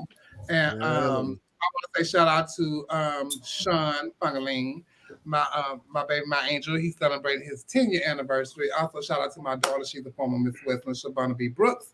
And I think she's celebrating an anniversary maybe or something like that. And also shout out to Monica. She's celebrating her 10-year anniversary. I can't believe it's been 10 years for them. It ain't been 10 years for no Sean and Monica. It ain't been no 10 years. Sean and Monica crowned me. So is it 5 years or something? Well, what is it wrong? It ain't been 5 years either. They crowned me. Maybe what they talking about anniversary for? Shabana 10 year, I know. It's 10 years since It's 10 years since we've been having Mr. and Miss Wesley. That's it. Yeah, it's only been 10 kings and queens. Yeah, who the queens are? Oh, see, that's what they're talking about. Okay, the queens are. I'm trying to see if anybody to bear the queens. Who the queens? So I can see if they bear the queens. Bitch, me and Tasia. Okay, you and Tasia. They celebrate 10 years with 10 days of 10 Mr. and Miss. Okay, now I get it. Yeah. Oh, well, happy anniversary, Westland. Shit, because I ain't understood what was me going and Tasia the only. Y'all not the only bearded queens now. Now we well, me, Tasia, Antoinette. Them the only Butch queens that won. Y'all the only Butch queens that won, not bearded queens. Oh, it's the difference. 10-year anniversary. Shout out to Tasia. Shut up. That goes to show y'all I wasn't really reading. But anyway, shout out to Weston, shout out to D West. And shout out to whoever's running, because we don't know who's running. Usually they'll send out pictures and say, we running, we running, we going. Katrina, let's shout out Sister Katrina Dupree Davenport is doing it. Oh, my sister doing it? Yes. Okay. So good luck to come her. on, Trina. Good luck, Trina. Y'all give some good luck and love. And she said when you come to Best Friends, she got you for VIP. I hope so. I really do hope so. Jason just posted the link to Prideful, so it's www.prideful.me. So check it out. And also, if y'all want to advertise with us here at Our Point of View, hit me up, hit any of our panelists up, and we will get you advertised here. Trina, thank you so much for playing with us tonight. Congratulations to you. And what is the Little Mermaid, right? Yes.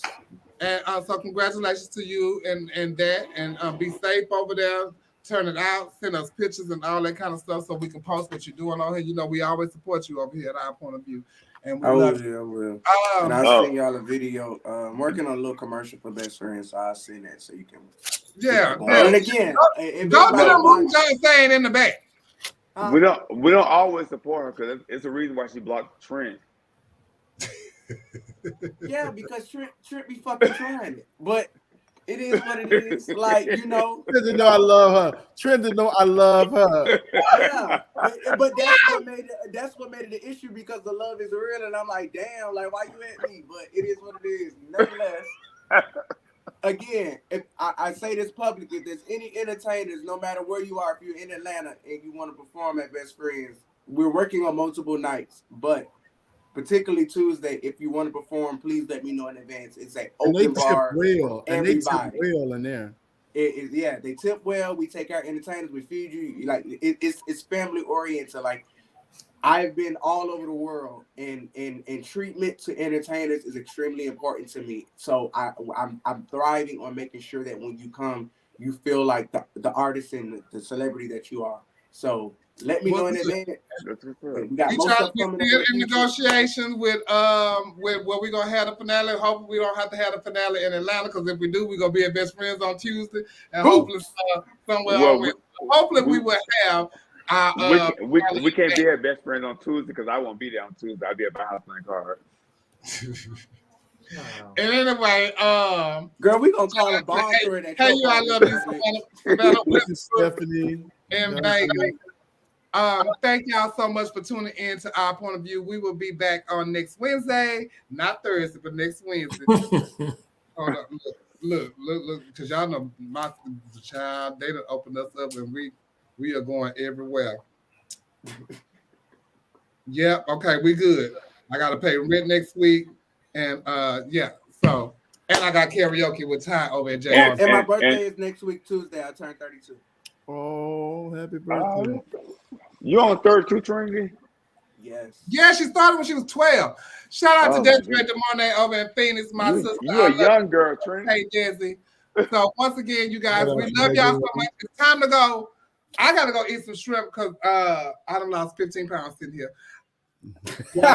Please be safe. All right, y'all. Love you. Make sure you go to West Coast so you can talk about it next week. We're going to. Ooh, honey. I gotta go.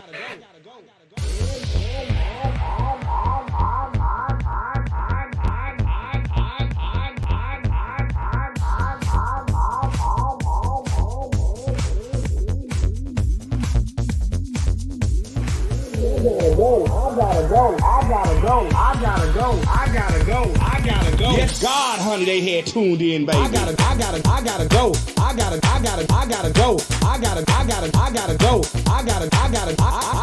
I gotta go. I gotta go. I gotta go. I gotta go. I gotta. If I tell you the kids had came in and tuned in tonight, baby. Yes, they did, honey. I hope y'all got y'all juice, cause guess what, baby? I got mine. I can tell y'all one thing. Y'all better tune in next week, baby, for the next episode of the Boom Boom Show. I gotta go. Honey, I gotta go. Yes, God, honey, they had tuned in, baby. Baby. Ooh, honey. I gotta go. I gotta go. I gotta go. I gotta go. I gotta go. I gotta go. I gotta go. I gotta go. I gotta go. I gotta go. I gotta go. I gotta go. I gotta go. I gotta go. I gotta go. I gotta go. I gotta go. I gotta go.